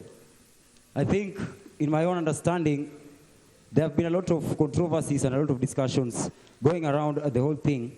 And I'd really like to thank the ministry for constituting the work stream that also includes students to make recommendations and revisions concerning the same. But now the biggest problem that we are having there is that I think the assumption that the government uses here, even before I come to that, we are in a capitalist society, as one of the moderators has just said. And given that we're in a capitalist society, we know very well that in a capitalist society, we have also appreciated our place as a developing country.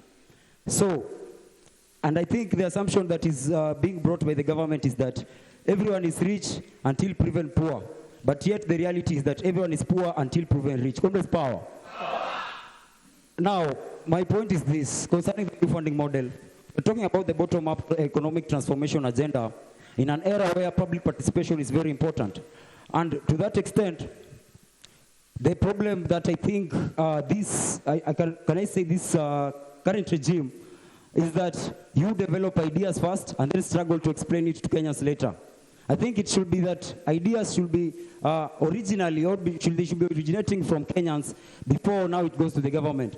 And that is the reason as to why most of us are not even understanding the Adani takeover of the JKIA terminals. Most of us are not understanding how the chief is operating. Most of us are not understanding. Most of us are not understanding the housing policy. And it all begins with policy formulation. I'm a policy analyst, and that's why I'm speaking from a point of knowledge. Because you look at the housing policy, for example, what you have given us here is the process of how good it is, pay the 1.5%, sijui nini story mingi. But again, remember we are talking to comrades, people who are living in hostels here. Some of them are suffering, they cannot even pay the rents because help, haija reflect to a portal. So I think the question should be, and the conversation should be, let us talk and let us reflect to things that really touch on the people that we are having here. Let us have live audiences and let us have live interactions. People power, people power. Comrades, viva! Viva! Thank you very much. Clap for Jeff. I'd love to go back to the other end, kindly. Extreme on the other side. We only have got one mic. We will do that, don't worry, we will talk. The one thing we are not afraid of is actually to have these conversations. We know that UDA, for example, even as the mic moves, had 47 county fora to come up with a bottom-up economic plan. Comrade power! We are hearing. Oh, you are hearing? Yes, comrade power! Comrade power! Madam Ria! Yes, my name is Riga Nojuan. Oyule, handsome boy. I have a question. I'm from Maseno University, Matadia, pursuing special needs, and I'm the one in charge of persons with disability in Maseno University. And when I'm here, I want to represent my people, and I have a question concerning the PWDs. First of all, I just want to ask, how is the government ensuring that the PWDs doesn't differ the way I've seen some of them differing?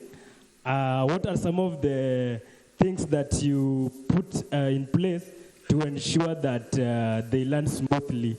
Another concern, why is it that I want to know, because in the national government, the persons representing the persons with disability, you find that sometimes they are not disabled. So, I wish that the persons representing these people, they should be also able differently. And another one, I wish that we could have a sign language interpreter to interpret, because maybe you never know someone is having a hearing impairment. Otherwise, thank you very much. Thank you very much.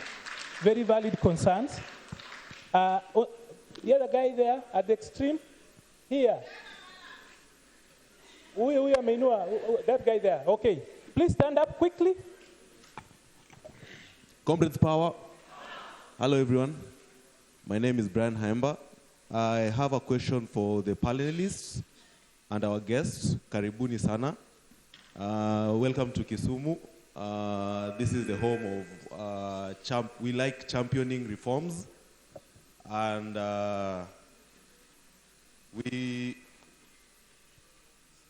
my question is this. First, before I submit my question, I have 3 submissions.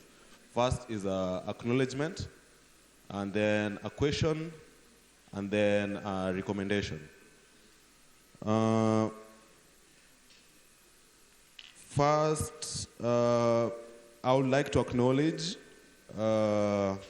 His Excellency President Ruto on his achievement on the 2024 presidential green industrialization investment statements of the year. And that gives me a question. The president is pushing something wonderful, yeah, out there in the world. But we are here today and we've not heard about carbon credits. We've not heard on the new the climate financing model he's proposing. We are not aware about it. We would like to get more clarity on that as well, at least. And then the kudos for you guys. These public participation is a good thing. This is something that all Kenyans love. Participatory democracy. This is what we want in matters of pushing policy. So my proposal is this, yeah? We have higher learning institutions represented here. And there are issues that doesn't need investment from private investors or just ordinary citizens. It needs a direction from the government. Like things like funding on research and development, things, how can we facilitate higher learning institutions to boost that? And then on the startup ecosystem as well, we have a cap on the amount of money we can receive from foreign investors. It's, I think, $1 million if you guys can verify. But does that limit in terms of innovation, what we can attract in terms of innovation? Like when you see other universities like MIT, they do a lot of funding on their research, they do a lot of exchange programs. How can you also push on this thing? Thank you. And then lastly, on the recommendation, we have the African Free Continental Trade Agreement. And how do we also, when you're talking about like accessing other foreign markets, these are the free areas for trading and all that, we have a backlog also on the importation and policies and insurance. How do you make that so that we remove barriers for trade and all that, so that we can empower young people in terms of jobs and also skill development? Thank you. Thank you very much. A comrade shall be fair so that we allow others to also talk. Sawa sawa. Comrades, power. Aya, nataka huku nyuma. Kindly. Can I get that guy talking? Please stand up. Get him a mic, please. This guy here. Here. For ushers, please look at me when I'm giving directions so that it's much easier. Kindly. We can't hear you. Yeah, it's been so much of men. I need ladies. God bless you.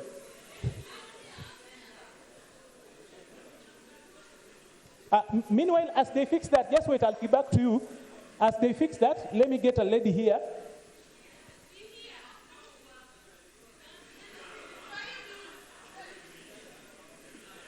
Comrades power. Comrades Ria. Thank you for this opportunity to represent my Gen Z ladies. Oh, okay. Gen Z ladies and comrades in general. I had my senior there talking about housing levy. I had a question about it. You said that this thing will bring permanent jobs. And so I have a question. How is it bringing a permanent job and this is just building a structure, a house? And again, you said that, let's say, for example, in Kisumu, we will be having 6,000 houses. How many Gen Zs are here? Now, how are you quarter? How will this 6,000 housing help the millions of Gen Zs, let's say, in Kisumu? And this permanent job, let's say someone is doing social work. How will this affect the social worker positively in permanent? Thank you. Thank you very much. I'm looking for another lady. Another lady. A lady. You are not. Omera Bwana, you're not a lady. Comrades power. Comrades power. Okay, to the moderators, the comment I want to make about here is, you people are talking about the project. You people, the fish, I don't know it was about the fish what. You are trying to tell us how it works. You are not telling us how we should vendor onto it. On the housing levy, you are saying that it will help our comrade. How? We are living in hostels, others are renting outside. How will you help us get into the housing levy, and how will you identify we are comrades? Okay, secondly, on the housing levy still, The project in the government is different with the project on the ground. The project in the government, you are saying you are building houses to help people. But when you come outside, you find that the project is initiated and it's also being paid for. Why? Okay, thank you. Any other lady so that we balance out? Okay, I've seen one.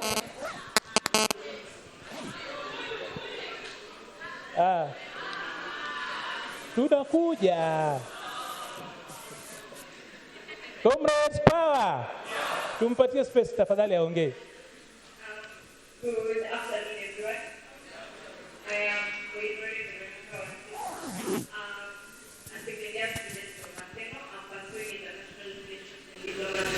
My question is this: as a beneficiary of the new funding model, and it has been vividly described in a possible way, but why do you negate the fact of the amount of student loans that have been come out of the university?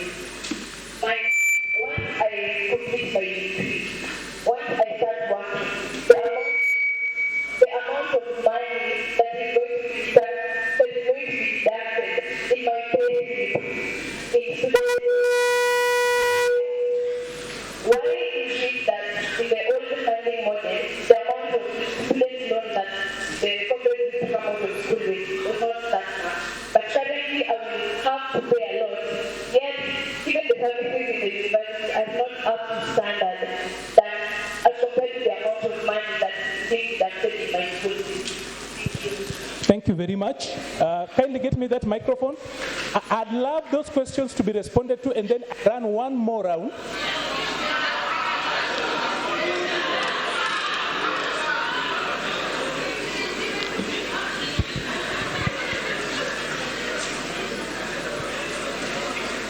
Thank you. Comrades power. Comrades power. Comrades wisdom. Comrades wisdom. Comrades wisdom. Comrades transact. Comrades transact.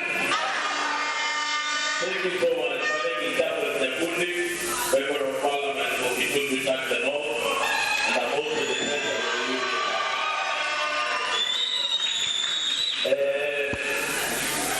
There's someone by the name of Dan, I think so, who asked on the review on the elections for universities.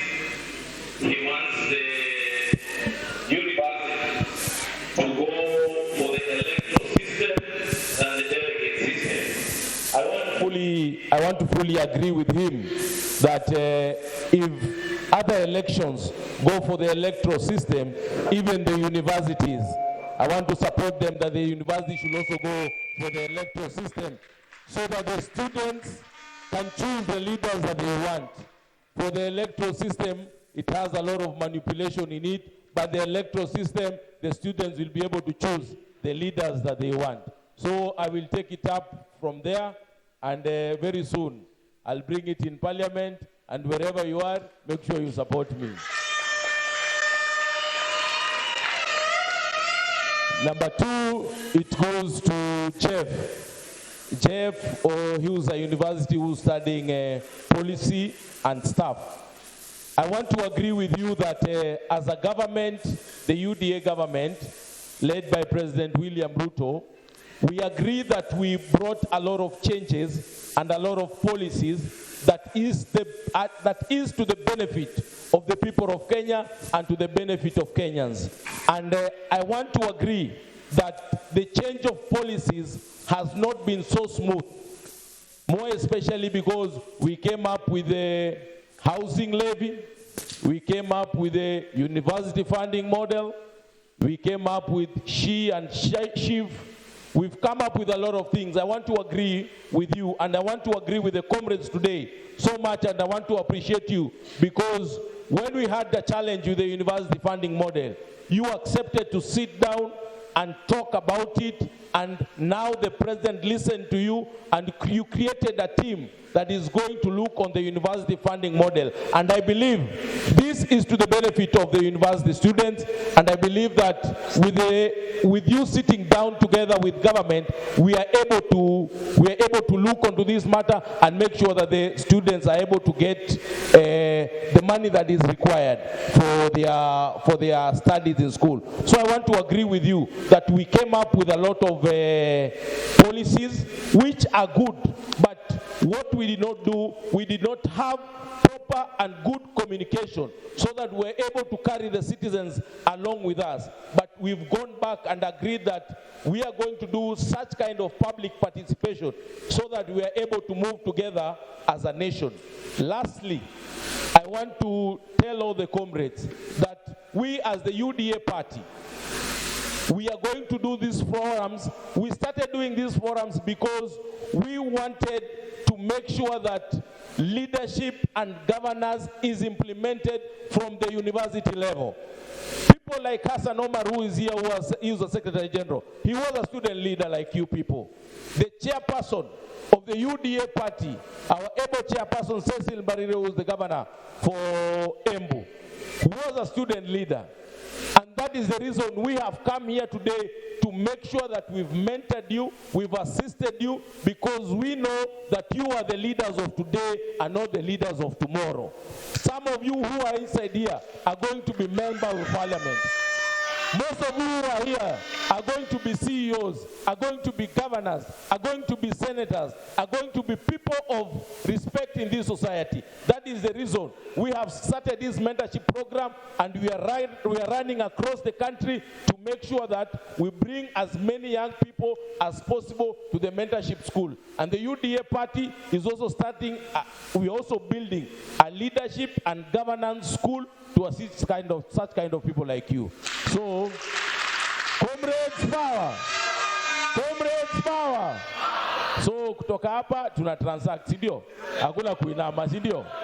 Hello? Hello? Kutoka hapa transact. Transact. Transact. Thank you so much. I give it up to Professor Machuki.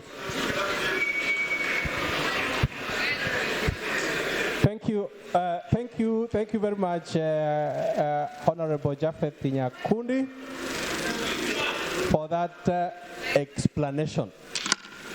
I will want to pick from where he has left and probably just give a highlight why the student leadership in universities was informed by the Universities Act 2012 as amended 2016. This amendment came on board to deal with a number of things. However, as it has been raised, it is a matter that is of legislative in nature, and therefore I will only be able to address an aspect there so that comrades can be able to understand. The intention by our lawmakers, Honorable Nyakundi, may have been informed by the shortcomings and the inadequacies in the old electoral framework that was in universities. One, it was found out that it was addressing the issue of students who vie for positions in universities, and they are there and they do not have concern for their academic progression. Secondly, there was a lot of, let me say, the Kenyan politics was for a long time bedeviled with tribalism. That was being entrenched in the universities, and it wasn't a good thing. Secondly, there was a lot of discrimination in terms of who gets to be elected. In the amendment that was brought to Parliament in 2016, it changed that, and in the current framework, you are submitting yourself for election as a team and not as individuals. So in terms of gender representation, the chairman and the vice chair should be of different gender. Then in that team, the composition from different counties. No two individuals in that team should come from the same county. Then your academic progress, you should not be having a supplementary, neither should you be deferring. And your academic record should be clean. The third thing is about persons living with a disability. And it entrenched international student representation in that team. The only thing, Honorable Nyakundi, that you are going to deal with is abuse of that particular framework. The abuse. Comrades are raising issues that the university management are getting in there to interfere and propel those who are dancing to their tune. And that is where there is an issue. But otherwise, when you look at the ideals that informed that particular amendment, it was trying to entrench patriotism, representation, gender, and academic prowess in the universities. That is what it tried to entrench. But as it is, we have our better plan with very good aspirations, very good priorities, very good programs and policies. But as we all are aware, we are operating in a context that is very complex, dynamic, and somehow some of the very good intentions in the plan may find a context that is convoluted and therefore may not realize the intent. Let me then go to the issue about idea generation and why we need to engage everyone. Honorable Nyakundi here has addressed that issue, but let me start from where bottom-up economic transformation agenda started. The bottom-up economic transformation agenda never started from boardrooms. It never started from ivory towers. It started from engaging everybody at the bottom of the economic pyramid through different county economic fora. So ideas in the better plan were actually an amalgamation of issues raised by the citizens. That is one. Two, to operationalize, like for example, Kenyans, more especially the hustlers, the young people, told us during the economic forum that we are slaves. We are slaves to predatory lenders who charge exorbitant interest rates. And we listened. Kenyans told us that our university education is becoming compromised because universities are closing down, they are under debt, and the quality is being compromised. Kenyans said that, and so many other things. Now, when those issues were synthesized, put together in a plan to now implement and operationalize them, they require a policy framework, a legislative framework. And in the process of developing that policy, the law provides for public participation. Some of the policies that have come on are very progressive, very prudent in terms of the focus and the ideas. However, as Mheshimiwa said, and even Our Excellency, the President, pointed out the aspect of dissemination communication so that everybody understands the implications of these policies and also is brought on board for purposes of support and buy-in for effective, efficient, and successful implementation. That is why, among the avenues through which this policy dissemination and the clarification is through these comrade chapter town hall meetings, so that you are able to have an understanding. And the moment you have this understanding, please be our ambassadors, be the government's ambassadors to get these particular policies into place.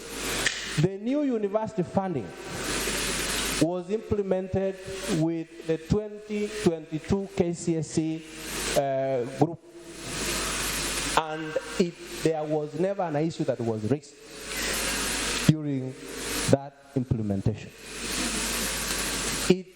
We have a student here who is in second year and is on the new university funding model.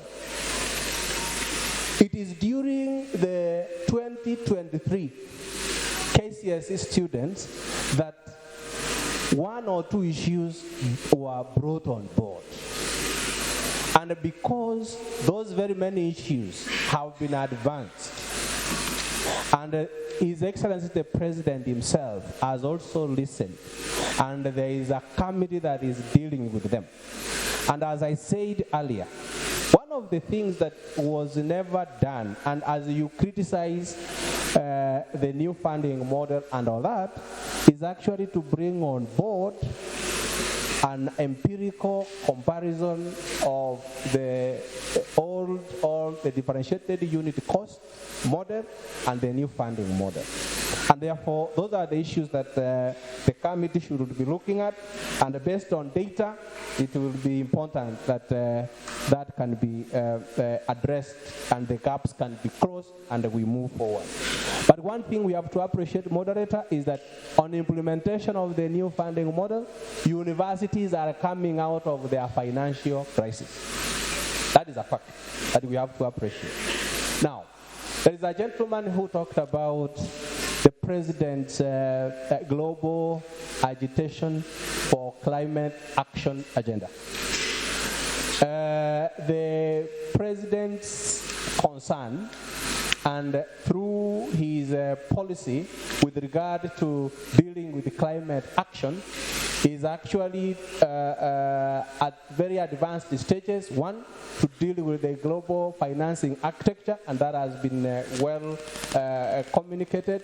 But now, on the ground, there is a lot that is happening with regard to implementing that particular aspect, and probably it is about communication and the policies and the actions, key among them, the 15 billion tree planting and so forth. Those are some of the aspects that the president is advancing both at the global scale and the local scale, and is on course. And because of time, I probably would wish that all of us who are here using the power of the digital space, please go to the UDA party website, SG. I believe the better plan is in there.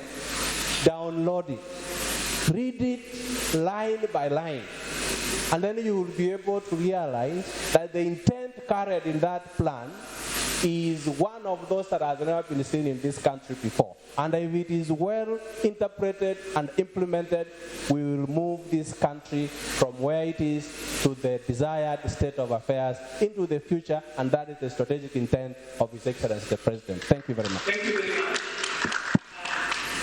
Just to give us a few minutes, I'd love James Maynard to come in, but I'd love you to wrap up. 2 minutes if it's possible. The comrades that we need in law, it's only fair that they have been patient with us.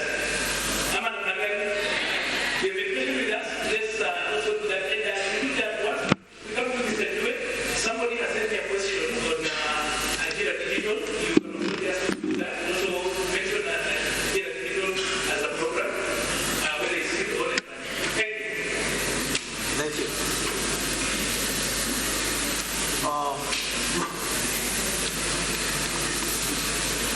Why pay levy and get a house through purchase? Was that a question?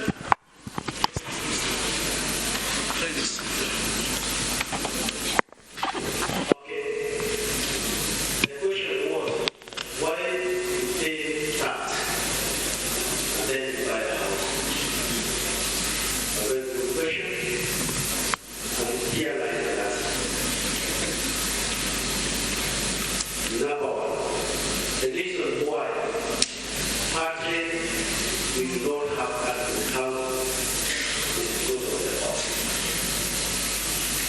cost of building houses in Kenya has gone overboard, it's expensive, and even thinking of getting a loan at 18% is an impossible venture. And that's why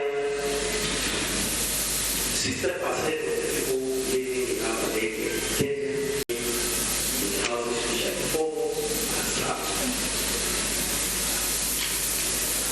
The Affordable Housing Act was created to create a path in order to create capital that is used for the purposes of development of affordable housing and associated infrastructure.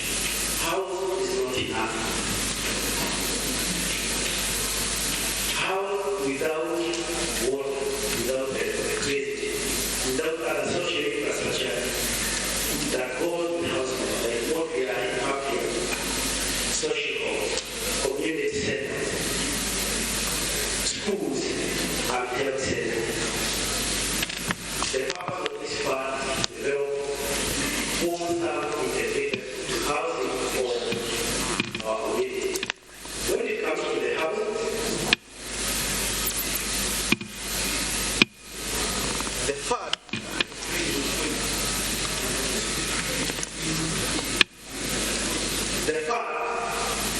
will provide long-term loans with low interest rates. This will enable individuals buy the house at lower interest rates. The current interest rate for a house, if you walk to the bank, it will ask you for 18%. The 18% will be accompanied with that charge. And cumulatively, this will go to almost 2.4%. This one is completely. If you purchase a house of 1 million, for example, by the time you finish paying the house, in 10, 15 years,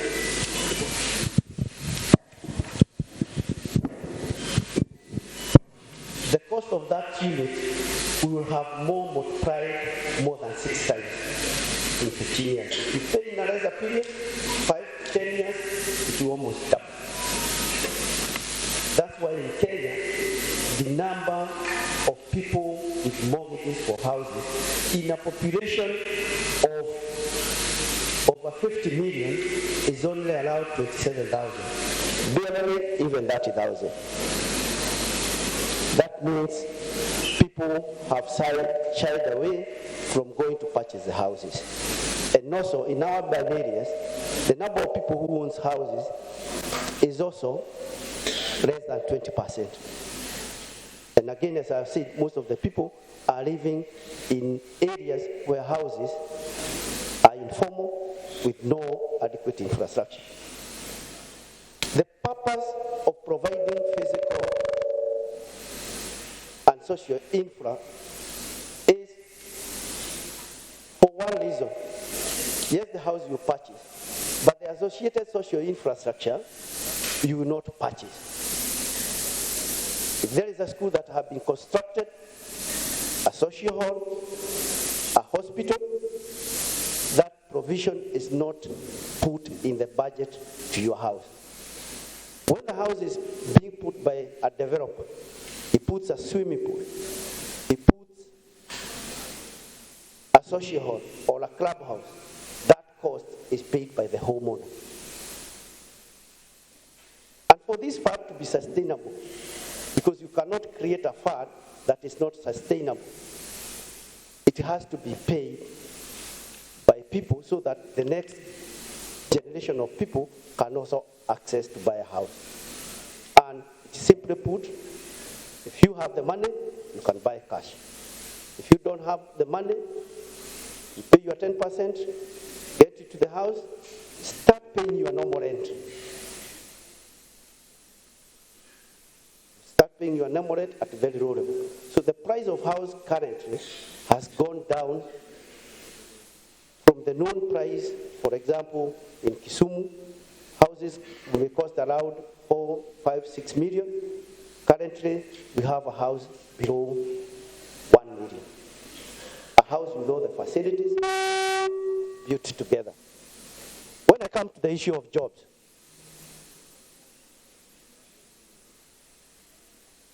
because the house does not only involve construction. Construction that is just the direct job. That an engineer has been employed, a plumber has been employed, and is working in that construction site.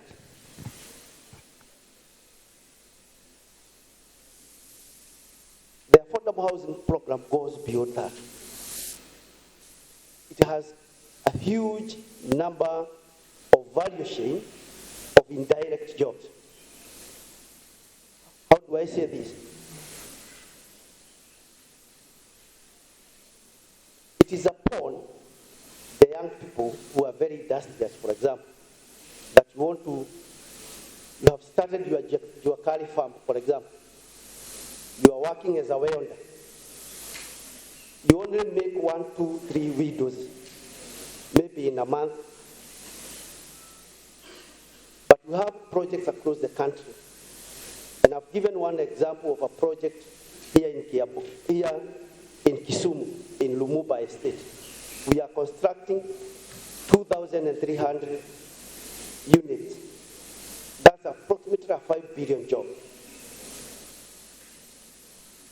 500 million of that project will be direct opportunities for working with MSMEs to supply doors and windows. This is a very big opportunity. The other opportunities, people who are more industrious also, they can see this opportunity in Kenya.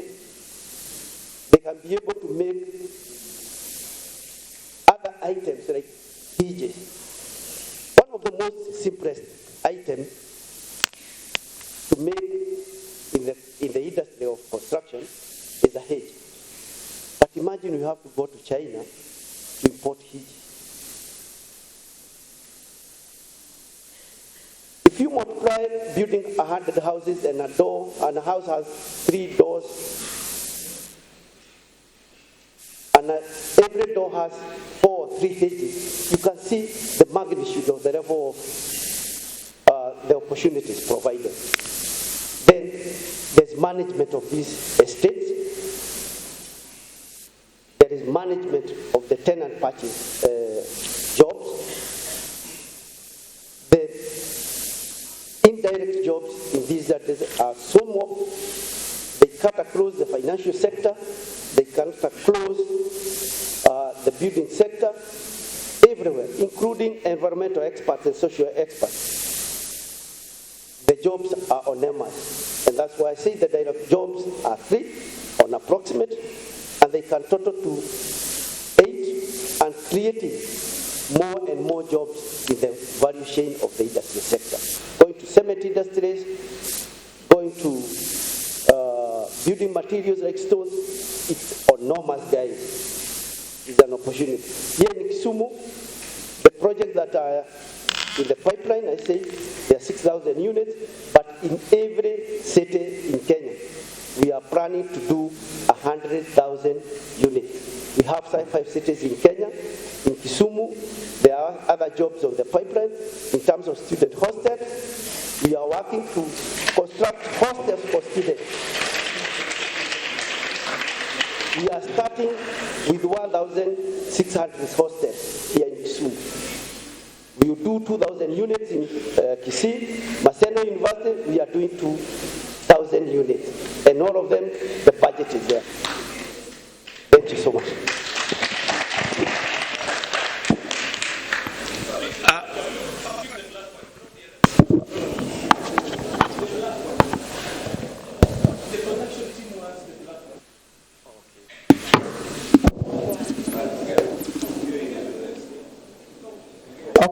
Okay.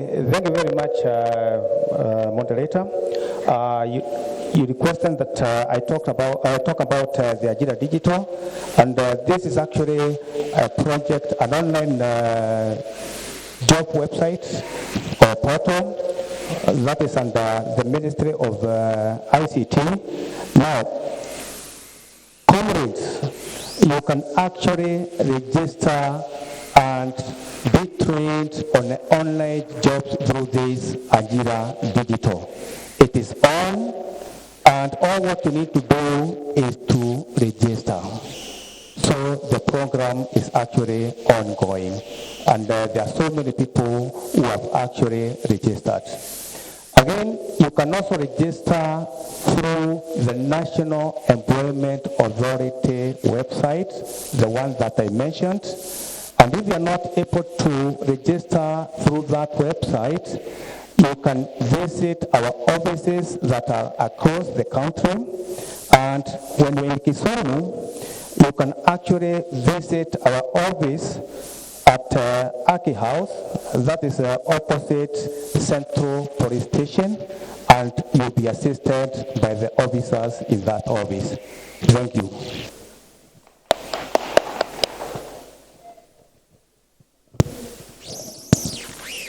Okay, I'd like to respond to Paul, who raised a very genuine concern about policies and projects being done without public participation. Then now we come and share the information with you later.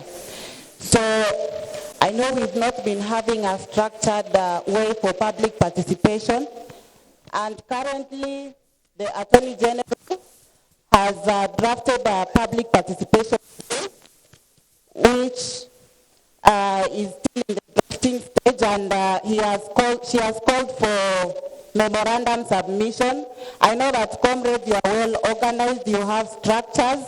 I'm requesting that you prepare a memorandum and submit it to the AG on how best we can make public participation responsive, youth sensitive.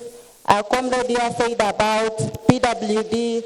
I've seen public participation, it doesn't usually have consideration for people with disability or youth. It is usually very generalized, and there is no feedback mechanism. So I think this is the right time for you to submit a memorandum about the public participation bill and how you would like public participation to be effective. The deadline for submission is on 30th of this month, so there is still time to organize yourselves and submit a memorandum on the public participation bill.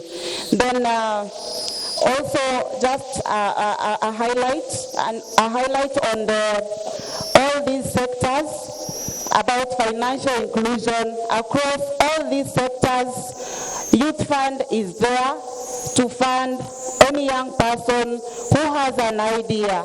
We want to monetize that idea. So if you have any idea across all these sectors, we have some youths who are doing fish caging. We have youths who are doing aquaculture here in Kisumu, and I've been discussing with Leonard. There are youths that we've already funded in this financial year. So if you have any idea, don't shy away. Come to our Youth Fund office. We will help you to monetize that idea.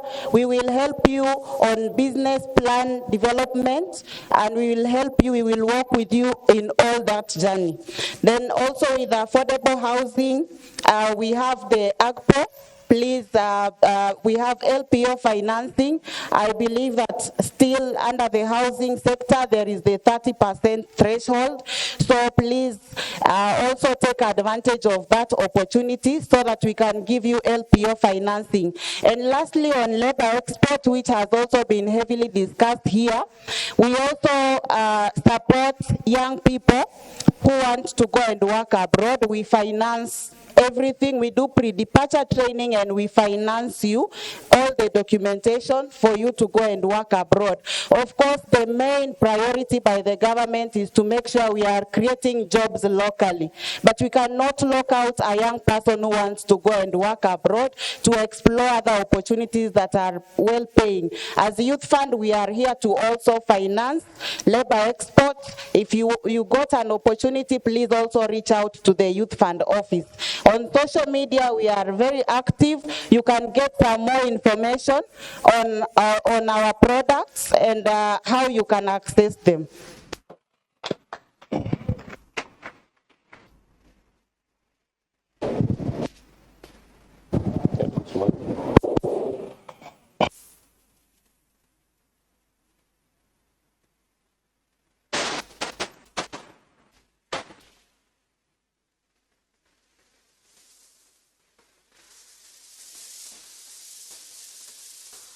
and exchange.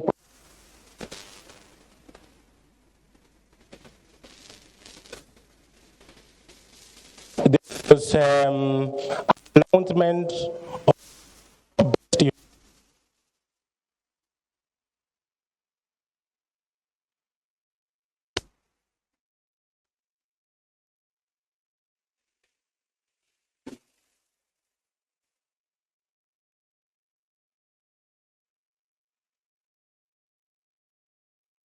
rest of the universities were from the US. Now, the criteria used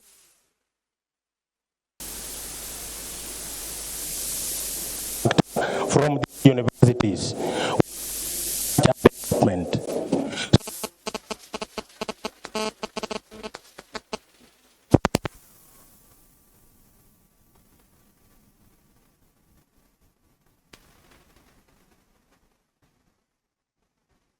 The government, and it's up to you now to do what to implement. A good examples of facilitation, sorry, I have some flu. Good facilitation is agreement and MOU signing. I think my colleague talked about that. That the government will facilitate you through that so that you can acquire what you don't have. The other one is on partnering, and then the other one is on capacity building, and then skills development. So here we are giving you examples of this that the government is doing as a facilitator to allow you to acquire this and even to improve your research and development within the universities. So these are key aspects that we have to take up even at your level as an individual, yourself in terms of development. Thank you.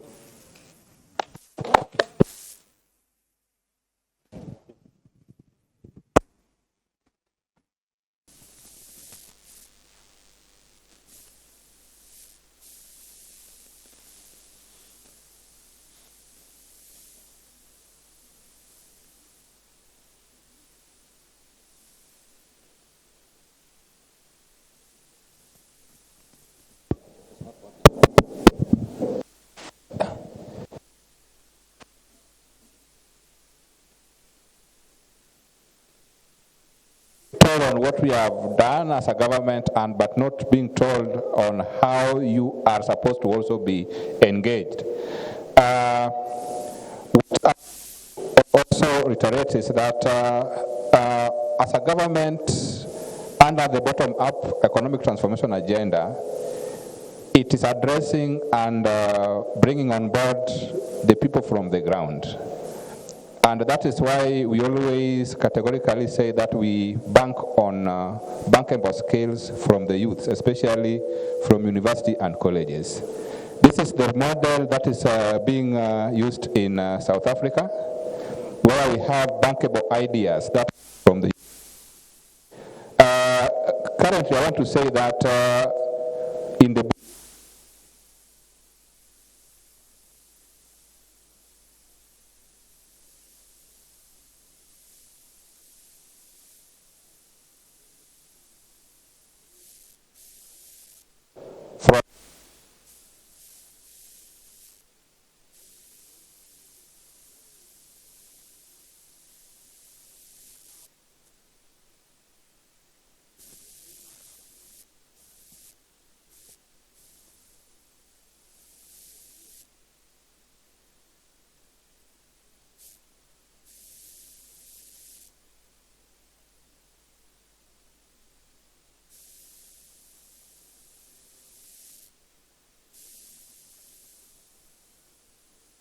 That's why we have the process to guide institutions so that we place. I came with Bure. Bure is a specialist in bioeconomy and climate change actions, so that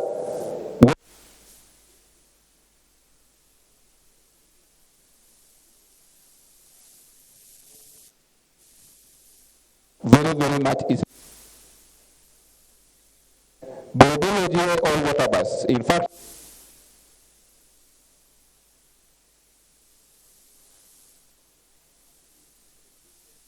then they are not measurable. So this is what we are trying to partner with the institutions through your ideas, that everything is put in very close supervision and in very close consideration for implementation and actualization. Thank you.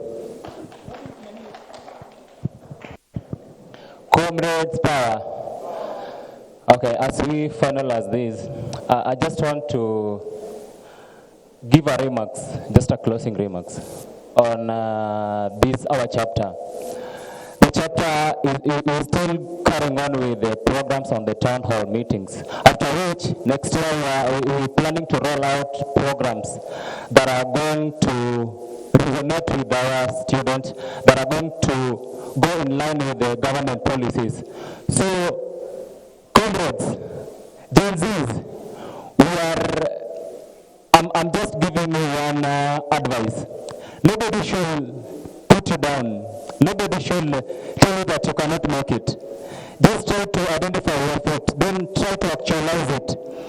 I can remember when I stepped into the UDA party, I came from school, then I went there and I found a secretariat.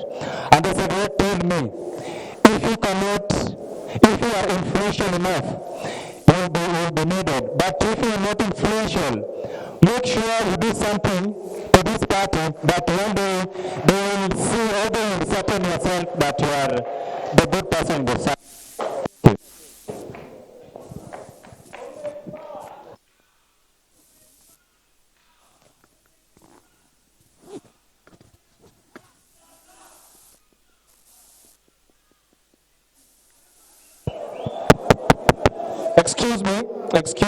Excuse me, moderator. There is something that came from our colleague who is enabled differently, and I thought his concern needed to be addressed in terms of representation, those who represent and what program government has. It is in that realization I want to quote from the better plan on what government promised on BW, and this is what it says. It says this, and I quote,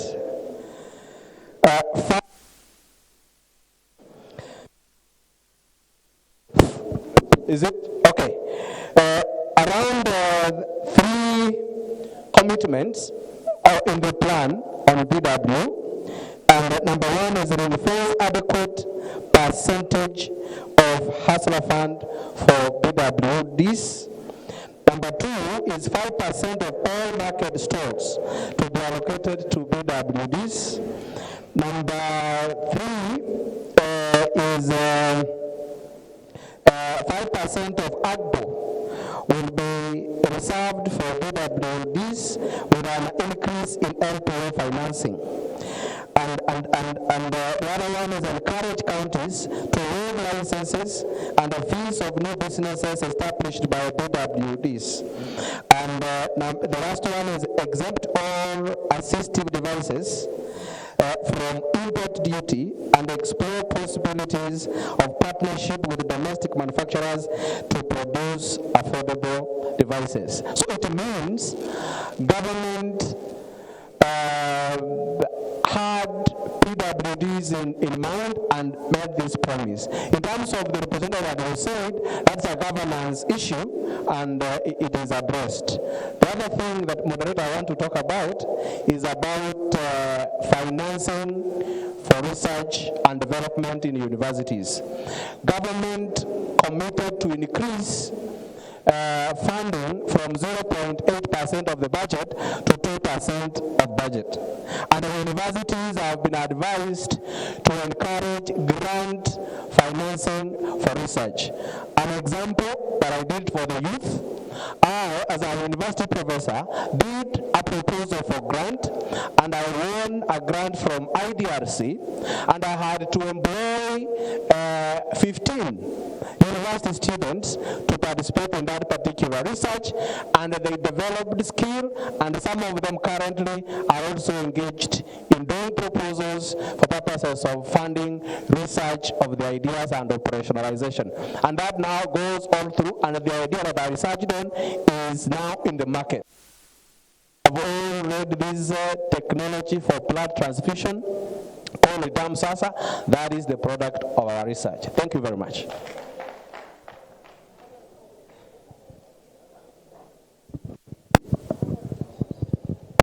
At this point, I do not have the energy to give you the energy you need, and I will therefore bring in a heavier man than myself to actually take up the next level.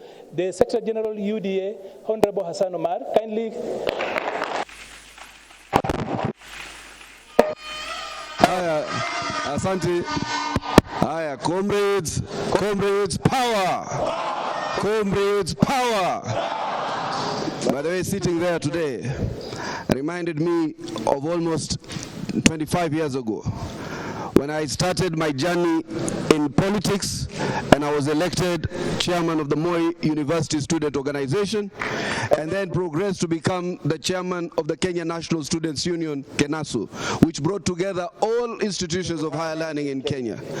I am very grateful today that through the leadership of His Excellency President William Ruto, Cecily Mbarire, my brother Nyakundi, the majority leaders of the Senate and the National Assembly, we have decided that this energy, that these young people who one day want to take up roles in leadership will be part and parcel of the UDA movement for those who want to be with us and be for us. Secondly, tulipokuwa university about 20 years ago, or 25 years ago, it was not uncommon kujuana na wanasiasa na kufanya kazi na wanasiasa. I met Raila Odinga, I met James Orengo, I met your governor of Kisumu many years back when I was a student leader, and together we have walked the journey. And then later on in my life, I met William Ruto and I met other many national leaders, including the late Mwai Kibaki. And I want to assure you what Nyakundi has told you. We will continue to engage candidly and courageously. Nyinyi ni ndugu zetu, nyinyi ni vijana yetu. We don't fear ideas, words don't kill. We will engage and engage until we get a country that is built on consensus to perfect our democracy and to perfect our policies and to improve our government. Kwa hayo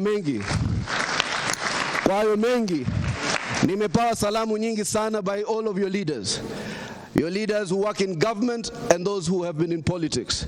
I have gotten salamus from the PS, ndugu yangu Omolo. Nimepata salamu kutoka Eliud Owalo. Nimepata salamu kutoka Gumbo. Nimepata salamu kutoka Jakakimba. Nimepata salamu kutoka ndugu zetu kama vile Jack Ranguma. Nimepata salamu kutoka most of our leaders, and they told me to tell you to keep the faith and they will stand with you to the very end. In that regard, mimi nataka kuwapatia pia salamu za President William Ruto. I promise you with the leadership that are here today that we will form and we will construct by ideology a leadership academy that will be a center for discourse for young people, a center for discourse for ideology, so that we define the ideology that we have as a party, so that we define our policies, so that one of you today seated here and the young people of this country will lead this country through that program. Make yourself president, deputy president, ministers, governors, and other sectors of government so that you can take Kenya to the next level and the next frontier. Kwa hayo mengi, nawashukuru sana. I am very grateful for your patience. UDA will not let you down. UDA will continue to engage the Kenyan people. I am extremely happy about your patience that you have shown today. The engagement, niliwaambia sikutaja mahali. Ukienda mahali kwingine, unabeba costume ya kuogelea. Ukienda mahali nyingine, unabeba t-shirt kwa vile ni joto sana. Ukienda kwa mahali kwingine, unabeba kaptula kwa vile labda utataka kutia maraundi. Ukienda mahali nyingine, utabeba kitu nyingine. But when you come to Nyanza, you must carry your brain, because this is where discourse happens. Na tu, sinimemaliza. Na tu to the award. Sinimemaliza. Nimemaliza hii, hata nikishika hii microphone sasa nimemaliza. Kwa hivyo mimi nawashukuru sana. Na sisi tumeamini we exactly got what we needed. Some of you engaged robustly.